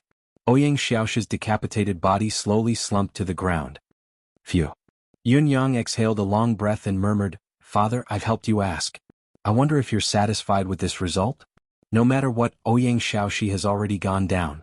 If you're not satisfied, you can settle the score with him. I didn't destroy his soul and consign him to eternal damnation. I left his consciousness and soul to find you. I don't know if you saw it, if you heard it, but I still feel that there's a chance for you to meet again, for you to come and erase this regret. In my opinion, he has already paid the price for his mistake in his own way. What's left is for the 2 of you to settle things. I shouldn't interfere anymore. Yun Yang murmured, "Father, are you satisfied with the way I've handled things?" He closed his eyes and did not open them for a long time. 2 drops of tears slowly trickled down his cheeks. Yun Yang seemed to see old Dugu's silhouette slowly appear amidst the illusory void, looking at him with a benevolent expression as usual, nodding with a smile. It was as if he was saying, "Child, I'll be satisfied no matter what you do." Yun Yang exhaled with his mouth open, feeling a surge of emotions that he could not control. Saber severing the secular world. Yun Yang sucked in a long breath. Father, actually, I really want to keep him. I don't want to kill him with a single slash. This slash will not only sever his worldly affairs. Chapter 706. After a long time, Yun Yang put away the items left behind by Ouyang Shaoxi, but the two pieces of the treasure map were not placed together. He took old Duga's piece of paper and sniffed it greedily. He said softly, "Father, don't worry. Haven't I already gotten back what belongs to us?" He did not linger any longer. With a long howl, he punched a hole in the ground with his palm and buried Ouyang Shaoxi's body deep within. Then he waved his hands again and again. In an instant, the sky was filled with dark clouds. The dark clouds became thicker and thicker. With a sudden clap of thunder, torrential rain began to fall. It landed on the ground that had already been burnt red. The rain continued to fall. The weather was still cold, so there should not have been such a downpour, nor should there have been thunder and lightning. However, under Yun Yang's control, the rain fell just like that. I was the one who burned and destroyed this place. No matter what, I have to make up for it. The rain continued to fall, restoring the vitality of this place as much as possible. Yun Yang's silhouette had long disappeared into the rain. On the horizon, there was a clear distinction between the sun and the rain. On one side it was raining cats and dogs, while on the other it was dawn with no clouds in sight. A dense purple mist rose from the horizon, and a red sun was about to leap out of the ground and appear in the mortal world again. Yun Yang was dressed in his usual purple robes, strolling leisurely on Tiantang City's Tongtian Street. He was like a celestial being who had descended from the heavens with purple mist gushing out from the east, and his expression was unusually calm. Yun Yang seemed to be moving slowly, but he was actually moving swiftly as he quietly entered a pawn shop on the main street of the city. Inside the pawn shop, Shui Wuyin, who was dressed like a shopkeeper, raised his head and met Yun Yang's gaze. He then lowered his head and did not make a sound. It was the two workers beside him who came forward to greet him. "Do you have any good stuff like that over here? Take it out and have a look." "The price isn't a problem," Yun Yang said with his hands behind his back. "Damn good stuff? That's a fortuitous encounter that can only be chanced upon and not sought." Shui Wuyin raised his head. "We really don't have it now. Since it's a good thing, there's no reason for it to die so easily. But if young master needs it, we can keep it for you in the future." Yun Yang snorted and said, "What are you talking about? What do you mean by luck but not by seeking? This young master has plenty of money. Why would I be afraid of not being able to buy good things? Things that don't open my eyes?" His tone was displeased and he turned around to leave unhappily. Shui Wuyin waited for a while before standing up. "You guys look after the shop. I'm going back to sleep. I'm sleepy." Shui Wuyin issued an order after the first unit arrived at a secret location. "There's an order from the higher-ups. There's no need to stay." At this time, the killers in the Dongqing district were almost at the end of their rope. There were originally tens of thousands of famous killers in the Jianghu, but now there were less than 7,000 left. 70 to 80% of them had died. Although the so-called Grand Alliance of Assassins had not completely disappeared, it was only in name, and everyone was in a state of panic. On the other hand, the Jianghu heroes who were trapped outside still surrounded the area so tightly that not even a drop of water could trickle through. They defended like an iron wall, but everyone's eyes were shining brightly. They were all calculating in their hearts. Now that the situation was clear, their side's victory was already a foregone conclusion. However, in this battle, would they be able to achieve anything in the end? This was a very real problem. Some of the quick-witted ones had already begun to contact others, forming cliques and forming alliances. At the center of the Dongqing district's central area, Hen Bieli and Hong Zhan, the two top leaders of the assassin organizations, had gathered the 30 or so people with the highest cultivation base in the Grand Alliance of Assassins. "How is it? Almost?" Both of their gazes met, noticing the chilling glint in each other's eyes. It was almost time. Once the time was right, the two of them would lead the 30 to 40 people and charge out together. They would be able to carve out a path of blood, perhaps without much effort. During this period of stalemate, were Hen Bieli and Hong Zhan really unable to leave? No, it was more that they did not want to leave. Ouyang Shaoxi had so many tricks that even the martial artists could think of. How could these two top-notch assassins not have thought of it? If it were only the two of them, they would have left long ago. Even Yun Yang would not be able to guard against them. Hen Bieli and Hong Zhan were not ordinary characters. Even the most conservative way of putting it was to say that they were ruthless characters of a formidable character. Since the moment the Dragon Hide treasure map had been revealed, they had begun their ploy, borrowing Yun Yang's ploy to launch their own ambush. The initial agreement of the Alliance of Assassins was a hindrance to them, but it was not as if there was no room for evasion. However, their ploy required killing as well. Amidst the bloodbath, the turning point that they desired would be born, the timing that they desired. Both sides of the battle were constantly losing people. The martial artists were losing their men and were being drained. Hong Zhan and Hen Bieli were being drained and killed as well. They were rapidly reducing the number of assassins on their side. Although the tens of thousands of assassins on the side of the assassins were known to be world-renowned, there were not many true experts among them. Furthermore, even if these experts were forced to stay here, they might not be of one mind with the two men. What Hen Bieli and Hong Zhan needed, or perhaps their fundamental goal, was to eliminate these people or slowly change them. Only by accomplishing this goal could they build the elite team that they truly desired, one that was much stronger than the most elite members of the two top assassin organizations.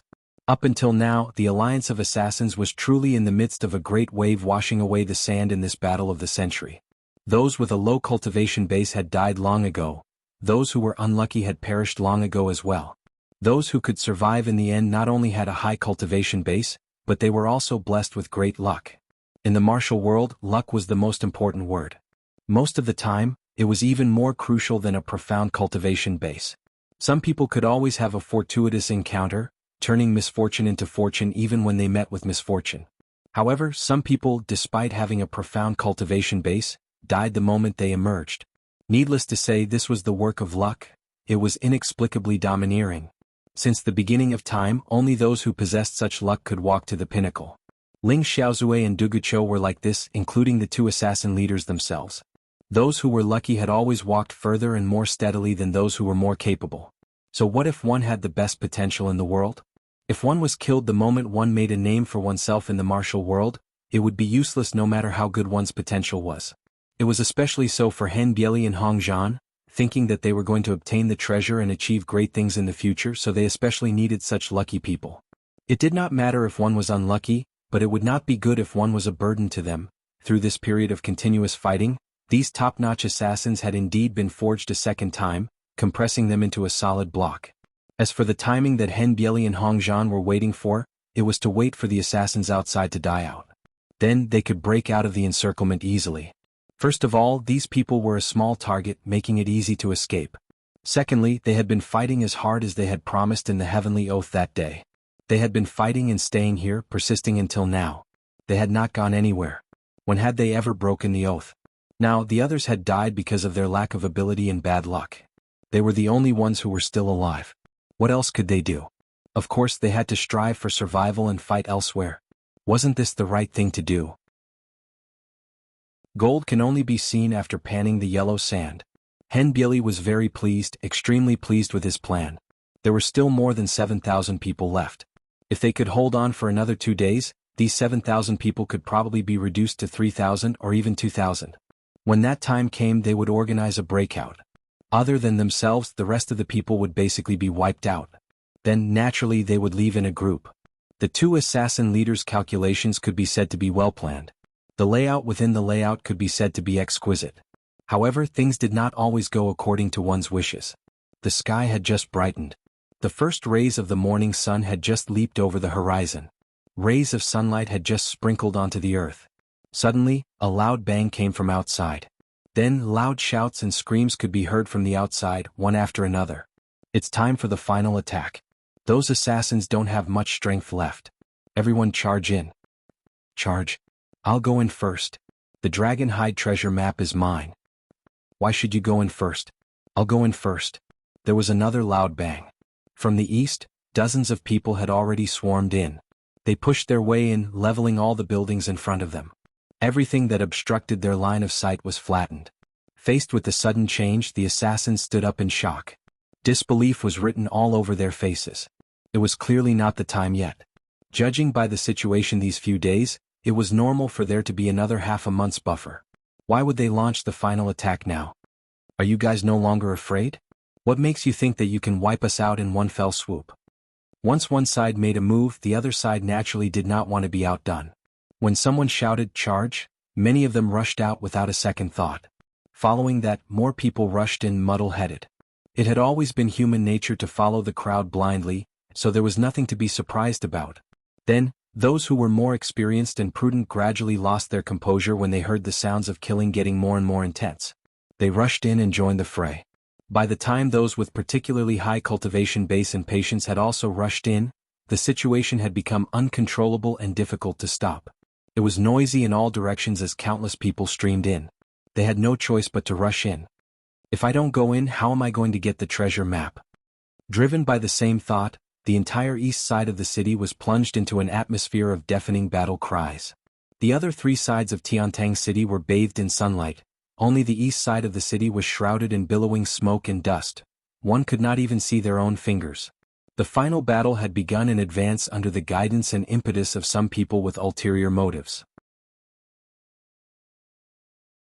On one side the battle was in full swing, but on the other side it was calm. In a tavern outside the east side of the city. The 10 Yama kings of the Sanluo court were all gathered here, each with a cup of tea in front of them. They looked bored. Silhouettes flashed as Yun Xiaoyao, Fang Mafei and the rest entered. The brother who won the prize yesterday is heaven and earth. Congratulations. Today's prize was 2 words, very, very large words. Some people said that there was no place in life that was not a martial world. Therefore, the 2 words martial world were specially written. I hope that everyone will pay attention to their own martial world in life, and that they will conquer their own martial world. I am in a bad mood today. Chapter 707. The 10 kings of the Yama underworld seemed to be waiting for something. When they saw Yun Xiaoyao enter, they perked up immediately. Yun Xiaoyao did not beat around the bush and went straight to the point. There's something that I don't understand. Please dispel my doubts. The 10 kings of the Yama underworld looked at each other and said, Please speak, Your Highness. Come to think of it, what puzzles me the most is... Yun Xiaoyao continued, the few great kings are martial artists as well, and even more so, top-notch assassins. Are you not interested in this dragonhide treasure map that is said to contain the greatest secret of the universe? But it looks like all of you are very calm. You don't even intend to interfere. First Court King Qingguang chuckled bitterly and said, How can we not be interested? It's just that we have the heart but not the strength. Yun Xiaoyao asked, Where do you begin? Because, even if we get our hands on the treasure map, we can hardly use it. King Chujiang sighed and smiled bitterly as well. King Yun may not know this, but the cultivation method that we cultivate is not mystical qi. No matter how mystical the legacy of the 17th Master of the Abyss is, it's only trash to us. It's useless even if we get it. Emperor Song smiled at Yun Xiaoyao. Not mystical qi? How is that possible? Yun Xiaoyao was stunned. It was the first time he had heard of such a thing. All the cultivators in the Tianshan continent cultivate mystical qi. Are you not using it as the source of your cultivation? What you cultivate is yin qi, which is different from the rest. It has also determined that your cultivation path is destined to be different from ordinary cultivators, Yun Yang explained with a smile as he walked in from outside. Young Master Yun has a keen eye. We are impressed. The 10 kings of the Yama underworld smiled at the same time. Regarding this, even if Yun Xiaoyao had not asked, they would have taken the initiative to explain. This was because it was now the last moment. With their cold eyes, the 2 dragonhide treasure maps in Henbieli's hands could very well be returned to their rightful owners and returned here. If they did not make things clear now, misunderstandings would inevitably arise. That would be unpleasant. Therefore, the kings of the concourse of the underworld simply used this topic to clarify the matter and eliminate any possible differences between them. They had been waiting for this opportunity all along. The opportunity to explain. They've already started fighting over there. The time to settle this once and for all has come. Yin Yang smiled.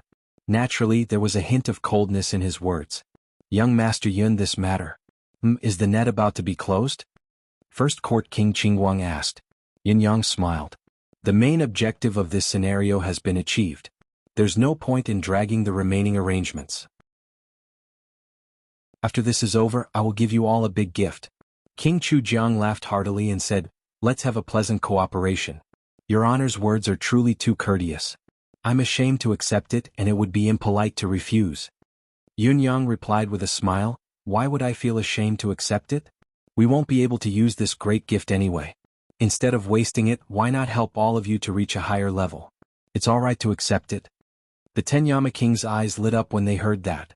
What kind of big gift is there that they can't use? But we can't use the Dragonhide treasure map, but they can. Then, wouldn't the gift be in energy? Thinking of this, the 10 of them beamed with joy and were somewhat impatient. Yun Xiaoyao frowned and asked worriedly, "Yun Yang, do we really have to do this?" Yun Yang replied, "This is a foregone conclusion. It has to be done." Yun Xiaoyao sighed. "This is a little," Yun Yang said. "What is a little?" "This is what it means to get it done once and for all." Yun Xiaoyao sighed. Yun Yang said, "It doesn't matter if you're willing or not. Personally, I'm even more indifferent. As long as Yutong can bear it." Yun Xiaoyao chuckled bitterly. Finally, he heaved a long sigh and said nothing more.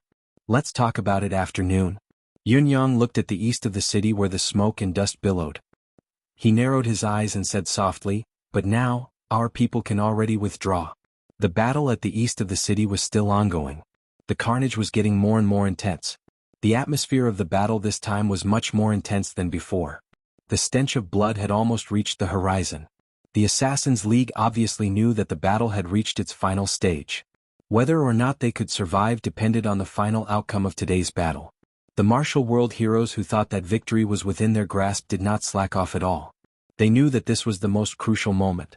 Whether or not they could seize the treasure map and even get a share of the loot, today was the key. If they missed this day, the chances would be slim and would never be seen again. If the assassins managed to escape successfully, not only would it be difficult to find them in this vast world, even their own lives would be in danger. Who were the people who were trapped now? They were all famous assassins of this world. Just based on the assassination methods of these people alone, it was not something he could withstand alone. Not to mention that these people might have obtained the treasures and inherited the teachings of the 17th Master of the Abyss. How could he not seek revenge for today's incident?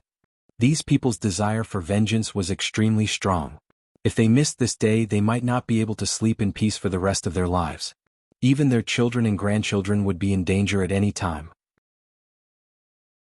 Therefore, no matter what, they had to annihilate all of these assassins here, to prevent any future troubles and solve the problem once and for all. Both sides were resolute in their determination to fight to the death.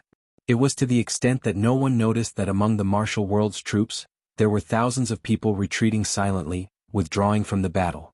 After that, those who had left the battle would disappear with a turn after leaving the sight of the main force, especially after finding something to hide behind. It was as if they had never participated in this battle of the century. It was probably because the battle was too intense and too bleak that no one knew who these people were. Even when some of them had left the battle continued, and so did the killing. How could no one not notice that their side was missing a little in the chaotic battle of tens of thousands of people? At this moment, everyone was in a frenzy of killing. There was only one thing in their eyes: killing. When they first charged in, most of them were thinking about the Dragonhide treasure map and how they could escape unscathed after obtaining the map. Now, however, it was purely a battle of life and death. The number of assassins was decreasing rapidly. Due to the restriction of the Assassins' League's heavenly oath that day, even if Hen Bieli and the others had a plan, it was difficult for them to carry it out. They could not leave the battlefield now and abandon the assassins who had sworn the oath together. What they could do was to preserve their strength as much as possible and charge back and forth on the battlefield. That was all. There was nothing more they could do.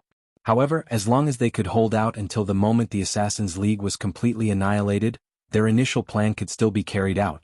Therefore, although the current situation did not match their expectations, it was still not too bad. It was not too difficult to deal with.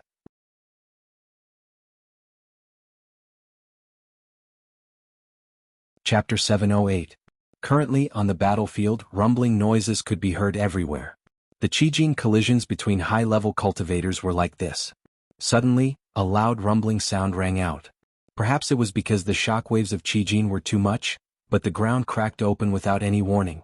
It was at least several hundred feet long, but it was unknown if it was because of the shockwaves of Qijing, but the ground cracked open without any warning. The sudden appearance of this crack was too unexpected. It caught everyone off guard, causing at least a few hundred people within the area to feel the air beneath their feet. They fell down just like that. There were still many people who were squeezed in the surrounding area. They staggered and fell down together in confusion, like dumplings being dropped into a pot. In the next moment, no one from either side made a move to rescue them. Instead, countless hidden weapons were thrown down. Although the situation of the battle was clear and the martial artists had the upper hand, it was always the best strategy to eliminate their opponents as soon as possible. Everyone had to do something like beating a drowning dog.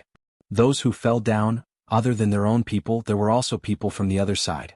As the saying goes, it was better to kill the wrong person than to let the wrong person go. As long as one did not fall down, there was no need to worry about the lives of others. Strictly speaking, the people on their own side might become their future competitors. This crack directly became the eruption point that worsened the situation. The bestial nature and deep-rooted bad habits of humans were completely triggered at this moment. As a result, a series of screams and curses came from the other side. But it only lasted for a moment before there were no more sounds. After all, it was countless people who threw their hidden weapons together. How could there be the slightest chance of a fluke? Human life, in such an atmosphere of battle, was really insignificant and worthless. Then another unforeseen event followed. A ray of sword light suddenly lit up from the periphery and flipped into the sky. It was like a rolling dragon that spun rapidly in the air. Following a sudden roar, it turned into a multicolored light dragon that was at least 10 feet thick. It shook its head and tail and fiercely swooped down from the sky. Wherever it passed, there was no distinction between friend or foe. Flesh and blood flew everywhere, and the eyes were filled with red. An indiscriminate attack. In the crowd, someone bellowed furiously, "Yu Jianfei, you've gone mad." The sword light that was like a roller didn't stop in the slightest as it whistled through the crowd. Wherever it passed, at least 100 people were killed by this sword. Because of this dazzling and resplendent sword light had killed 100 people in succession, causing its momentum to accumulate to the extreme. With another loud bang, it forcefully crashed into the group of assassins. Hand over the secret map. An explosive roar came from the vast sword light. Its might was shocking, and it could be said to be the strongest in recent days. Hen Bieli hollered, "Kill him?" More than 30 Dao Realm assassins attacked at the same time, targeting that dazzling sword light. These people had only prioritized self-preservation and had never given their all.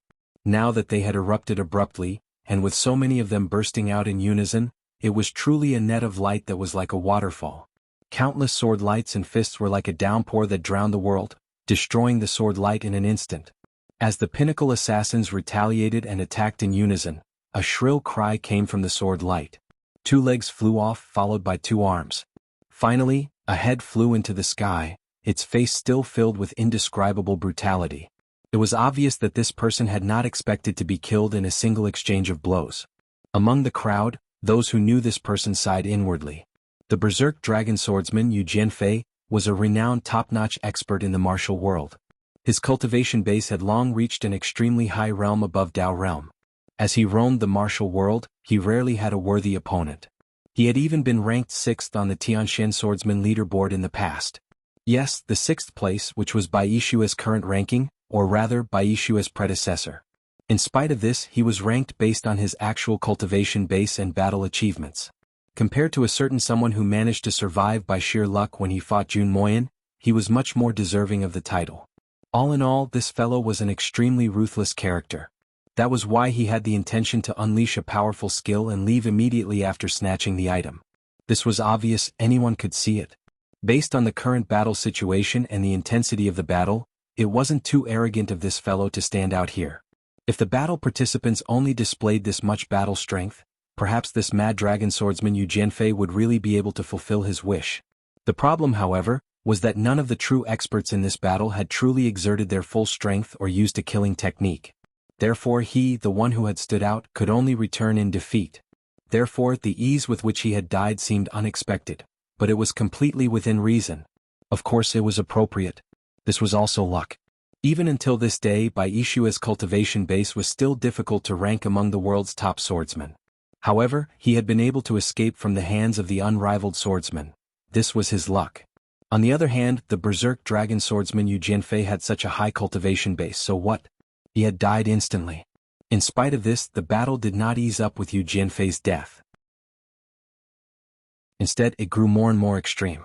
There were more and more experts among the crowd who were unleashing powerful skills. There had never been a lack of hidden talents in the martial world. Now that the battle had come to this point, it was basically at its end. Everyone had no intention of holding back, giving it their all. As a result, the battle became more and more intense. There were at least dozens or hundreds of people collapsing almost every moment. If one had to point out something that was more unexpected, it would probably be that the batches of people who had collapsed were mostly experts with profound cultivation base. Throughout the period of time that the two camps had been fighting, the battle had been intense, but there had been very few top-notch experts who had unleashed all their skills. It was only now that they were at the final juncture. First, there was the abrupt appearance of a crack in the ground, burying a batch of people and drawing the curtains of the extreme battle. Then there was Yu Jianfei's instant death. It made everyone understand that although the number of people here had decreased, they were all experts that were rarely seen in the martial world, the batch that was more outstanding. It was precisely because everyone understood this that they knew who was the real threat to them. Once the opportunity presented itself, they worked together, intentionally or otherwise, to take down a batch of these people. In spite of this, the number of people on the assassin's side was still the minority. Their numbers were decreasing rapidly as they fell one after another with blood splattering everywhere. In the blink of an eye, there were less than 100 people left. Hen Bieli's long sword suddenly trembled, emitting a radiant glow as he hollered, "Everyone be careful. Break out." As soon as the last two words were uttered, the winds and clouds surged and the skies turned upside down. Almost 100 top-notch assassins who were lucky enough to survive suddenly abandoned their original positions at the same time. Displaying their astonishing abilities, they slaughtered a path of blood through the crowd and converged on the spot where Hen Bieli's voice came from. Almost at the same time, Hen Bieli and Hong Zhan, with their sabers and swords in hand, triggered a piercing hiss to their heart's content, shocking the entire crowd. A beam of sword energy and a beam of saber energy swept out, stretching far and wide. The energy of saber and sword converged, wiping out all the enemies around them in an instant, temporarily clearing out a safe zone for their own side. Boom! As the waves of blood filled the air, the group of top-notch assassins had already gathered together and began to charge in a single direction. Kill your way out. WeChat event. The winner yesterday was Ling Hanwu. Congratulations. From today onwards, due to certain reasons, the winners will no longer be announced in advance. They will be announced the next day. For a period of time. Tomorrow is the start of the college entrance examination. I wish the students of the Feng family the best of luck and success in the examination.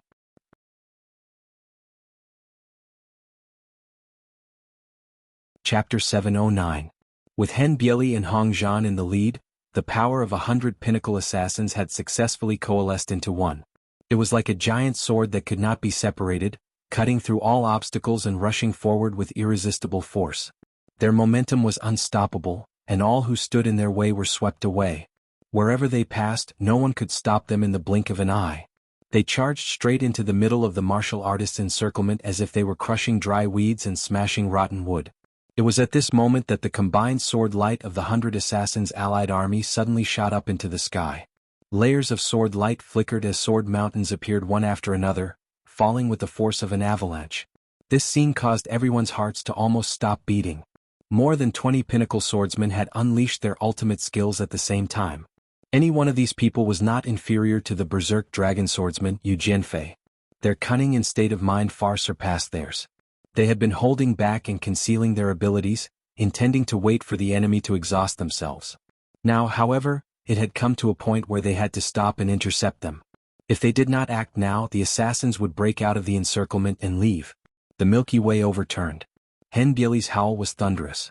His beard fluttered as he took the lead and attacked forcefully. Streaks of pitch-black traces appeared in the sword light that he had split. It was a sign that he had sliced through the void, carving out spatial traces. The force of his attack was terrifying. There was also Hong Zhan. He followed behind Hen Bieli, bellowing angrily. His saber turned into a raging dragon that soared into the sky, shaking its head and wagging its tail as it charged head-on into the mountain of swords that was descending from above. Both of them charged forward without regard for their own safety. Which one of the 100 assassins who followed behind them was not an expert who had been through hundreds of battles? How could they not know what choice they should make?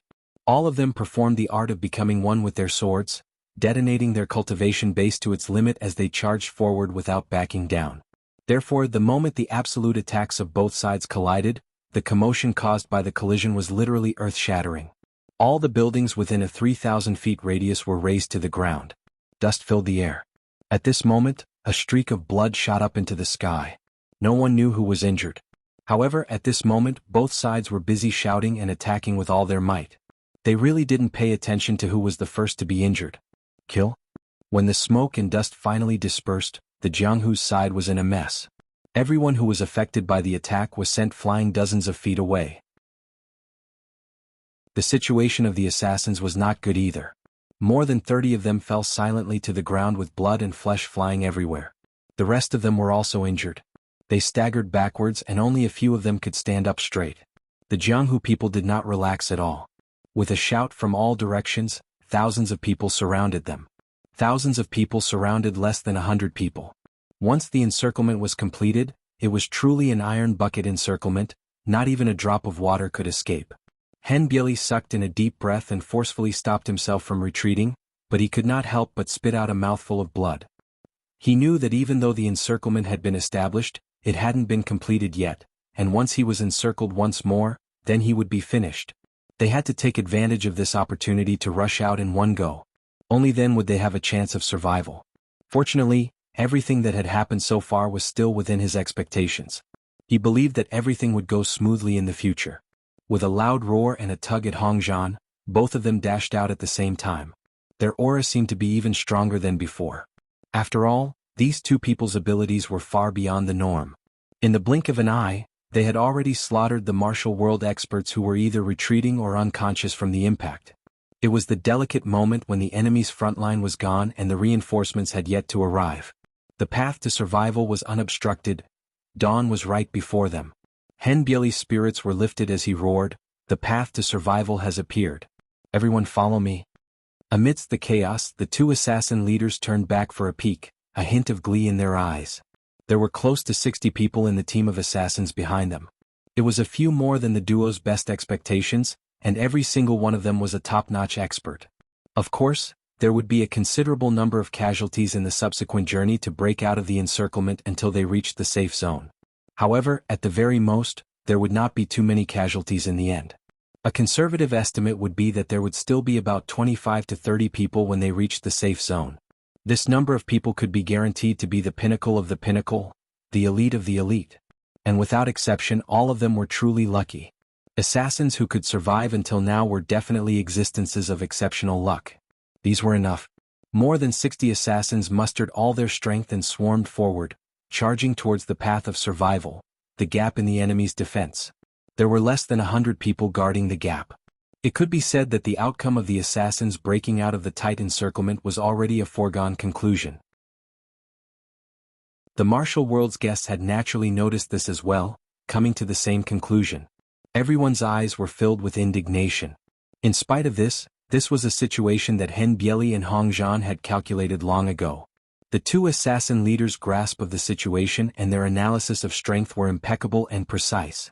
In fact, this was the key to their survival in the martial world and their everlasting prosperity. If they had calculated wrongly, they might have died a long time ago. However, just as the assassins were about to unleash their prowess and kill the martial world people at the final gap, just as they were about to break out of the encirclement, suddenly, a horn resounded in the sky, followed by a solemn and authoritative voice. "By His Highness the Crown Prince's verbal order, kill the rebels, exterminate the assassins and restore Yutong's clear skies." The sudden order made Hen Bieli and Hongzhan widen their eyes in unison, their gazes filled with disbelief. What was going on? It was a kill order from His Highness the Crown Prince of Yutong. Was this a joke? For a moment, the two assassin leaders were dumbfounded. In spite of this, it was obvious that it was not a joke. Following the order, movements could be heard from all directions. As they looked around, they were shocked to see countless archers armed with deicide bows scattered all over the flat ground, the broken walls, the high walls, the big trees and the high-rise buildings. They were densely packed almost everywhere. All of them were dressed in black military uniforms. On their uniforms, there was the emblem of the Crown Prince's 6th Battalion. This was the troop from the Crown Prince's residence. They were the direct armed forces of His Highness the Crown Prince. It was clear just by looking at the military uniforms. What neat movements. What a magnificent military formation. At this moment, there were at least 10,000 deicide archers pointing their chilling arrowheads at the 60 or so assassins who had just managed to charge out with great difficulty. Everyone had already drawn their bows to the fullest, their gazes cold. Once the order was given, thousands of arrows would be released. Chapter 710. It was a kill order from His Highness, the Crown Prince of Yutong. Was this a joke? For a moment, the two assassin leaders were dumbfounded. In spite of this, it was obvious that it was not a joke. Following the command, there was movement from all directions. As they looked around, they were shocked to see countless archers armed with deicide bows scattered all over the ground, the broken walls, the high walls, the big trees, and the tall buildings in all directions. They were densely packed and could be seen everywhere. All of them were dressed in black military uniforms. There was the emblem of the Crown Prince's 6th Battalion on their uniforms. These were the troops from the Crown Prince's residence. They were the direct armed forces of His Highness the Crown Prince. It was clear just by looking at the military uniforms. What a neat movement, what a magnificent military formation. There were at least 10,000 deicide archers in all directions, pointing their chilling arrowheads at the 60 assassins who had just charged out with great difficulty. Everyone had already drawn their bows to the fullest, their gazes cold. Once the order was given, thousands of arrows would be released. Hen Bieli bellowed in rage, stopping abruptly and hollering, "Your Highness the Crown Prince, what do you mean by this?" The reason why he and his men had come to Tiantang City was because they were hired by His Highness the Crown Prince. Why would they turn against him and attack him at this critical juncture? Could it be that the Crown Prince wanted the Dragon Hide treasure map as well? It was a pity that before Hen Bieli could figure it out and ask for an explanation, he heard a thunderous holler from the opposite side, "Fire!" Swoosh, swoosh, swoosh, Hen Bieli felt his vision darken. How could he not know that countless deicide archers had released their arrows at the same time? The pitch-black arrows blotted out all the light in the sky. "Ah!" Hen Bieli cried out in hatred, reacting swiftly. He rolled away, sticking close to the ground. As he did so, he collected the corpses on the ground and placed them in front of him, resisting the might of the deicide archers' arrows. As a top-notch assassin, he knew all too well the power of the deicide bow. It was a piece of cake to shoot through a person's body from front to back. It was too common. Even if 5 to 6 people were piled up together, it would not be difficult to shoot through them. So at this time, his first thought was to find more cover, the more the better. Seeing that Hen Bieli was quick to react, Hong Zhan and the rest of the assassins were veterans who had been through hundreds of battles. They swiftly found their own cover and hid themselves. In spite of this, those who managed to dodge the rain of arrows were only the 20 people in front. Most of the assassins at the back were slightly weaker. Most of them were still staggering and dizzy from the intense shock. If Hen Bieli and the rest had successfully broken out of the encirclement, they could have gone with the flow. Naturally, it would not have been a problem. However, when they were faced with the rain of arrows, they were powerless and could not react at all. By the time they realized that something was wrong, it was already too late for them to dodge. They could only grit their teeth and block with the weapons in their hands. Clang, clang, clang, clang. It was the sound of a weapon blocking an arrow as well as the sound of a deicide arrow entering a body. Then a series of screams rang out. The rain of arrows caused half of the 60 or so peak assassins in the Jianghu to die. More than half. Each of these people was a top-notch expert, a superb assassin. Usually, each of them possessed the ability to evade the deicide arrows perfectly. As long as they were given time and space, it would only be a matter of time before these 60 people killed the 10,000 archers instead. But right now, in such a special environment, at the delicate moment when the assassins were exhausted from the battle, the deicide archers had suddenly appeared and fired like a storm, turning the place into a hell for the assassins. There was not even a chance for them to find cover.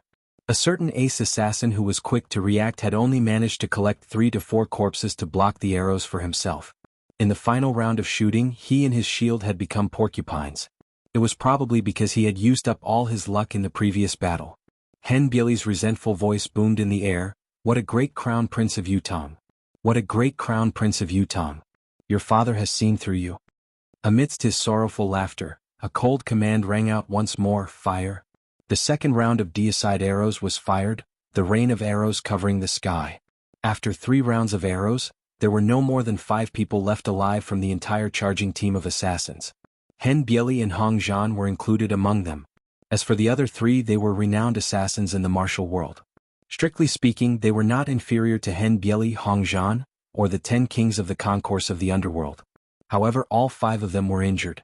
The corpses that covered their bodies had turned into giant hedgehogs with arrows and spikes. It was supported by a dense number of arrows, standing upright as if it were a living special arrow hedgehog. Hen Bieli and Hong Zhan were howling with righteous indignation. It was obvious that the rage in their hearts had broken through the horizon. Both of them had turned around to look at the ground littered with the assassins' corpses. They were furious beyond words. They felt as if their hearts were about to explode at this very moment.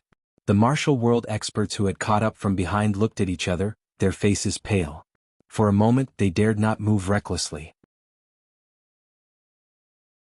They had been riled up just a moment ago, but now they felt like their calves were cramping. In all fairness, with the current lineup of the martial world experts, if Yutong did not panic, it would be difficult for them to win even if they sent out the entire nation's army. They could only be killed instead. The saying that a pinnacle expert could fight against 10,000 people alone was not an exaggeration. At the very least, it would not be a problem for them to break out of the encirclement. In spite of this outcome was built on the foundation of not panicking. Any cultivator, especially an expert cultivator, would usually have a psychological quality that was superior to a military soldier. The more profound one's cultivation base was, the better their mental state would be. Therefore, under normal circumstances, when a military soldier faced a martial artist, it would be difficult to shake the other party even if they had 100 times the military strength. Just like when the Mai sect had joined Dongxian, Dongxuan's combat power had skyrocketed immediately. This was the uniqueness of the martial world's influence in the war. However, compared to military soldiers, the martial world people had their weaknesses as well. First, it was difficult for them to form a team. They were used to fighting alone, and there was a limit to their fighting spirit. Secondly, the mentality of self-preservation and retreat had always been hidden within them. Thirdly, and most importantly, most of the martial world people could only fight when the wind was blowing. When they had the upper hand, their combat power could be unleashed to the fullest, but once they were facing a formidable opponent, their fighting spirit would be extinguished immediately. Their fighting spirit would be weaker than an ordinary soldier's, and their combat power would be greatly reduced. Just like now, was Yutong's deicide archer strong? Yes, very, very strong. In spite of this, it was an entirely different matter to say that they could inflict fatal damage to the martial world heroes. However, the people of Jianghu City were afraid. That was because the previous round of arrow rain had instantly wiped out 30 to 40 peak experts. After 3 rounds of arrow rain, the 60 or so peerless assassins who had just barely managed to break through their heavy encirclement were all killed, and only a few were left. This result was 2F** King terrifying. It was because of this situation that they had completely overlooked the fact that most of Hen Bieli and the other assassins' combat power had actually been expended on them. Furthermore, the timing of this Yutong troops' appearance was too coincidental. The deicide archers were too targeted, and the quantity was astonishing. Only with such accumulation could they achieve such a result. It could be said that such a result could never be replicated. In spite of this, the martial world people would not think so. What they saw was the 3 volleys of deicide archers' arrows. Their best effort was futile, and they had almost been wiped out by the assassins who had escaped. How could they not be shocked? In their hearts, they believed that as long as they had not reached the realm of immortals who could soar into the sky, they would not stand a chance against such an attack. Thinking about it, another question arose in everyone's mind. Didn't Yutong's officials say that they were not going to interfere? They had even specially set up a venue. Why were they interfering now? The person who gave the order just now said that he was acting on the Crown Prince's order. Was this Yutong's Crown Prince's personal order or the Emperor of Yutong's? Furthermore, was the target only limited to the assassins, or were they planning to wipe them out as well?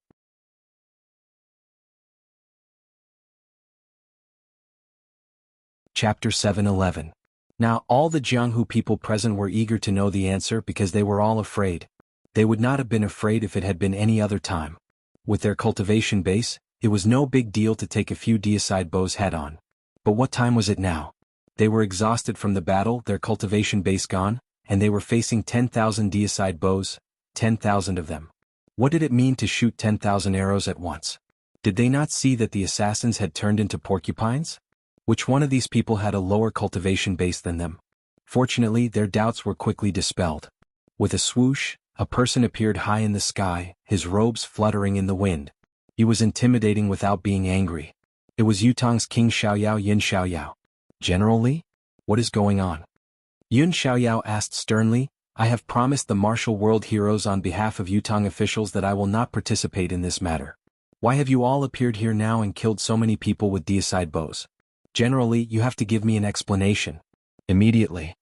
On the opposite side, General Li, who was leading the team, cupped his fists and said, Please do not be angry, Your Highness. This lowly general is only following orders. Yun Xiaoyao retorted angrily, following orders? Whose orders? General Li cupped his fists and said, this lowly general has received His Highness's decree from the East Palace. His Highness does not target the martial world heroes, so the original promise is still valid. However, these assassins are people who have done many evil deeds. None of them can be spared. Yun Xiaoyao's expression was dark as he said, this doesn't make sense. Assassins are part of the martial world as well. It is unreasonable to target them like this. General Li said, there is another reason for this. Does King Yun still remember that many of Yutong's officials were assassinated some time ago, including members of the royal family? These cases only happened after these assassins arrived. These assassins are all murderers. His Highness has a clear understanding of the situation and discerned the cause. Although he can't confirm the hirer for now, it is a good thing as long as he can capture all the assassins in the world in one fell swoop. There will be less trouble in the future. Removing the firewood from the bottom of the cauldron is to eliminate the danger and hidden dangers from the root. I hope that King Xiaoyao will not make things difficult for this lowly general. Yun Xiaoyao pondered and said, no, the matters of the martial world shall be settled in the martial world. To take advantage of another's perilous state, to carry out a sneak attack, and to go back on your word, is not the behavior of a gentleman. This will not be allowed.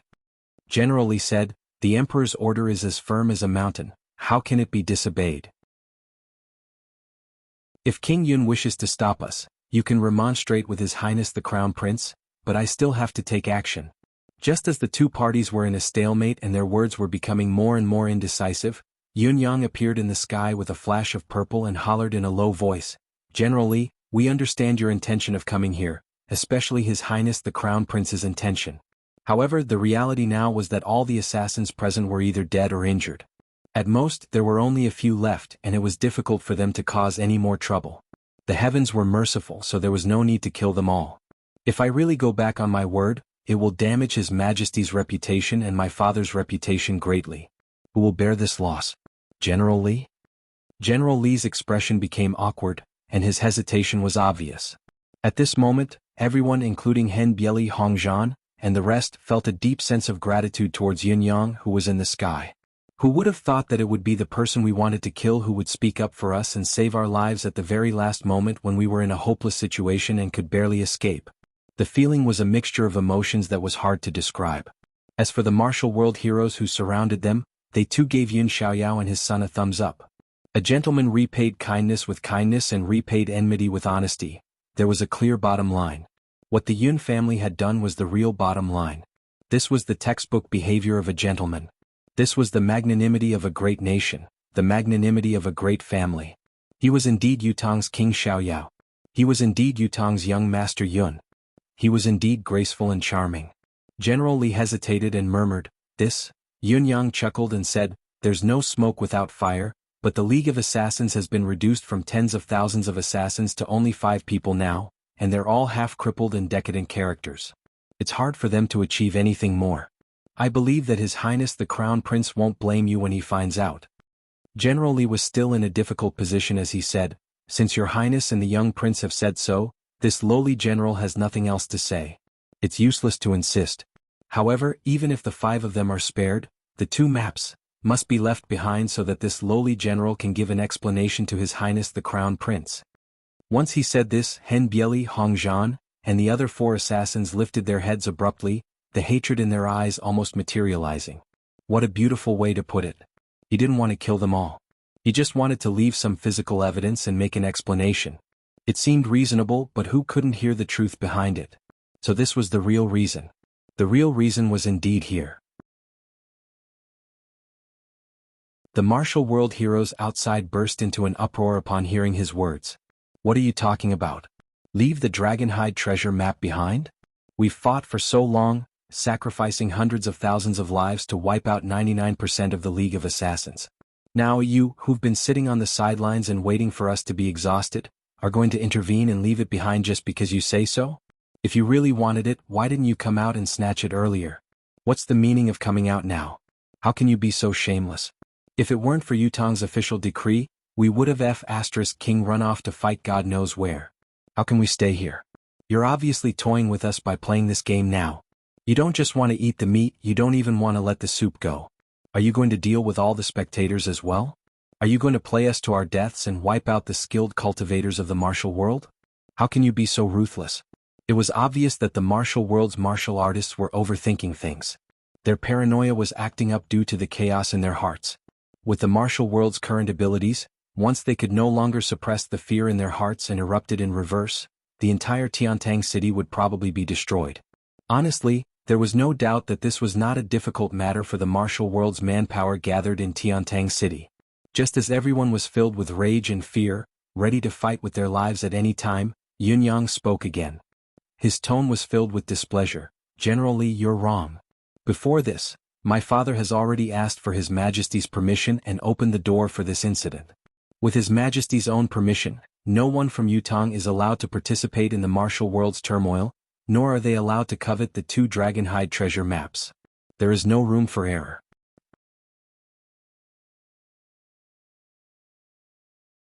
Chapter 7:12.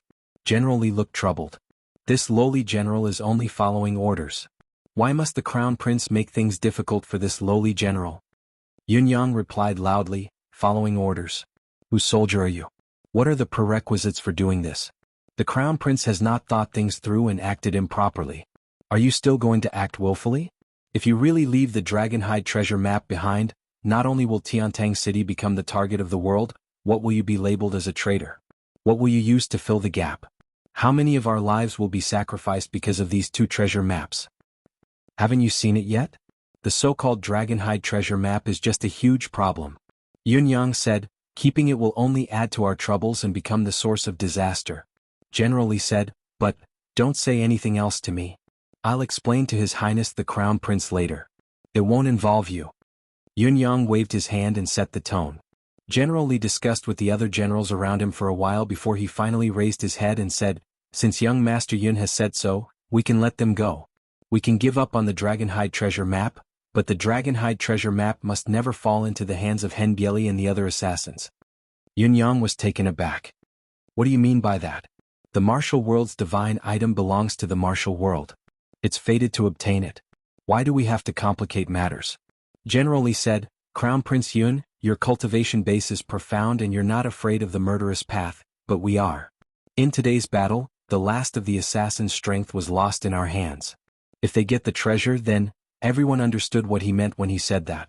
If Hen Bieli and the rest had gotten their hands on the treasure and intended to seek revenge, His Highness the Crown Prince would be the first to bear the brunt. The generals and deicide archers who had attended the meeting today would also be targeted. If not today, how many could withstand such a vengeance? This was obviously putting one's head under the blade. Yunyang felt that the request was rather tricky as well. He said hesitantly, but, General Li said resolutely, young Master Yun, please forgive me for my rudeness. If this condition is not met, I dare not let Hen Bieli and the rest leave no matter what. Young Master Yun is magnanimous and magnanimous. We do not have such magnanimity. Yunyang sighed. He was about to argue his case when Hen Bieli suddenly appeared amidst the pile of corpses. He raised his head and said in a low voice, Young Master Yun, there's no need to argue anymore. I, Hen Bieli, have accepted today's kindness. But at this point, if we don't hand over the treasure map, then it's indeed impossible for us to leave. This is fate and we accept our fate. Extreme hatred flashed in his eyes as he gritted his teeth and said, as long as I, Hen Bieli, am still alive, it will be time for me to repay young Master Yun's righteousness. Just as young Master said earlier, this Dragonhide treasure map is really a huge trouble, and forcefully keeping it will only add to our troubles and become the source of calamity. It's really insightful. We don't need this treasure map. As long as all of you are willing to let us go and allow us to leave safely, the Dragonhide treasure map will naturally be handed over with both hands. Hen Bieli's words were spoken with utmost sincerity, obviously coming from his heart. However, he did not say a single word about His Highness the Crown Prince. The true meaning behind his words was obvious. Yet, the unspoken message that he did not say was understood by everyone who heard it. It would be time for him to repay Yunyang's life-saving grace as long as he was alive. In spite of this, the Crown Prince's vengeance would be avenged as long as he was alive. Kindness and vengeance went hand in hand. This was what the people of the martial world were like. As long as they were both alive, they would not rest until one of them was dead. It turned out that not rest until one of them was dead was a neutral term. It could be interpreted in a positive or negative way. Hen Bieli stood up, straightening his body slowly as he hollered, Hong Zhan. Hong Zhan stood up from another pile of corpses. There was a sharp arrow stuck in his right shoulder. The arrow had pierced through his body, and only the tail of the arrow was left in front of his chest. Blood was still flowing out of it. Big brother, Hong Zhan answered, his face filled with grief and anger. The other 3 assassins appeared one after another, their faces grim as their gazes swept across everyone before them. Hen Bieli gritted his teeth and closed his eyes, saying weakly, Hand over the treasure map. Big brother. Hong Zhan cried out, his eyes rimmed with tears. They had set up so many traps and laid so many traps just to keep the dragon hide treasure map in their pockets.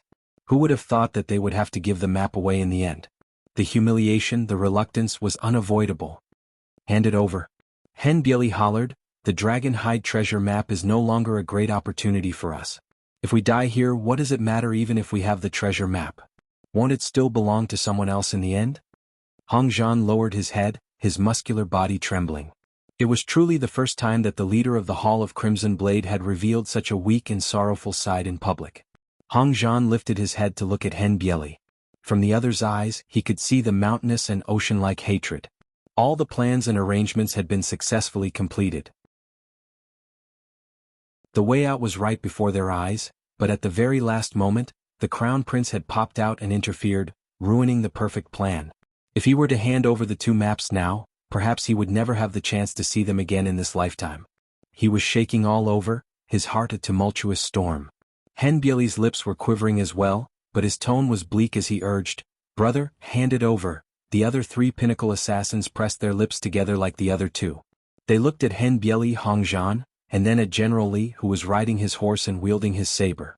The coldness in their eyes was undisguised. The monstrous murderous intent was almost spilling out of them, almost tangible.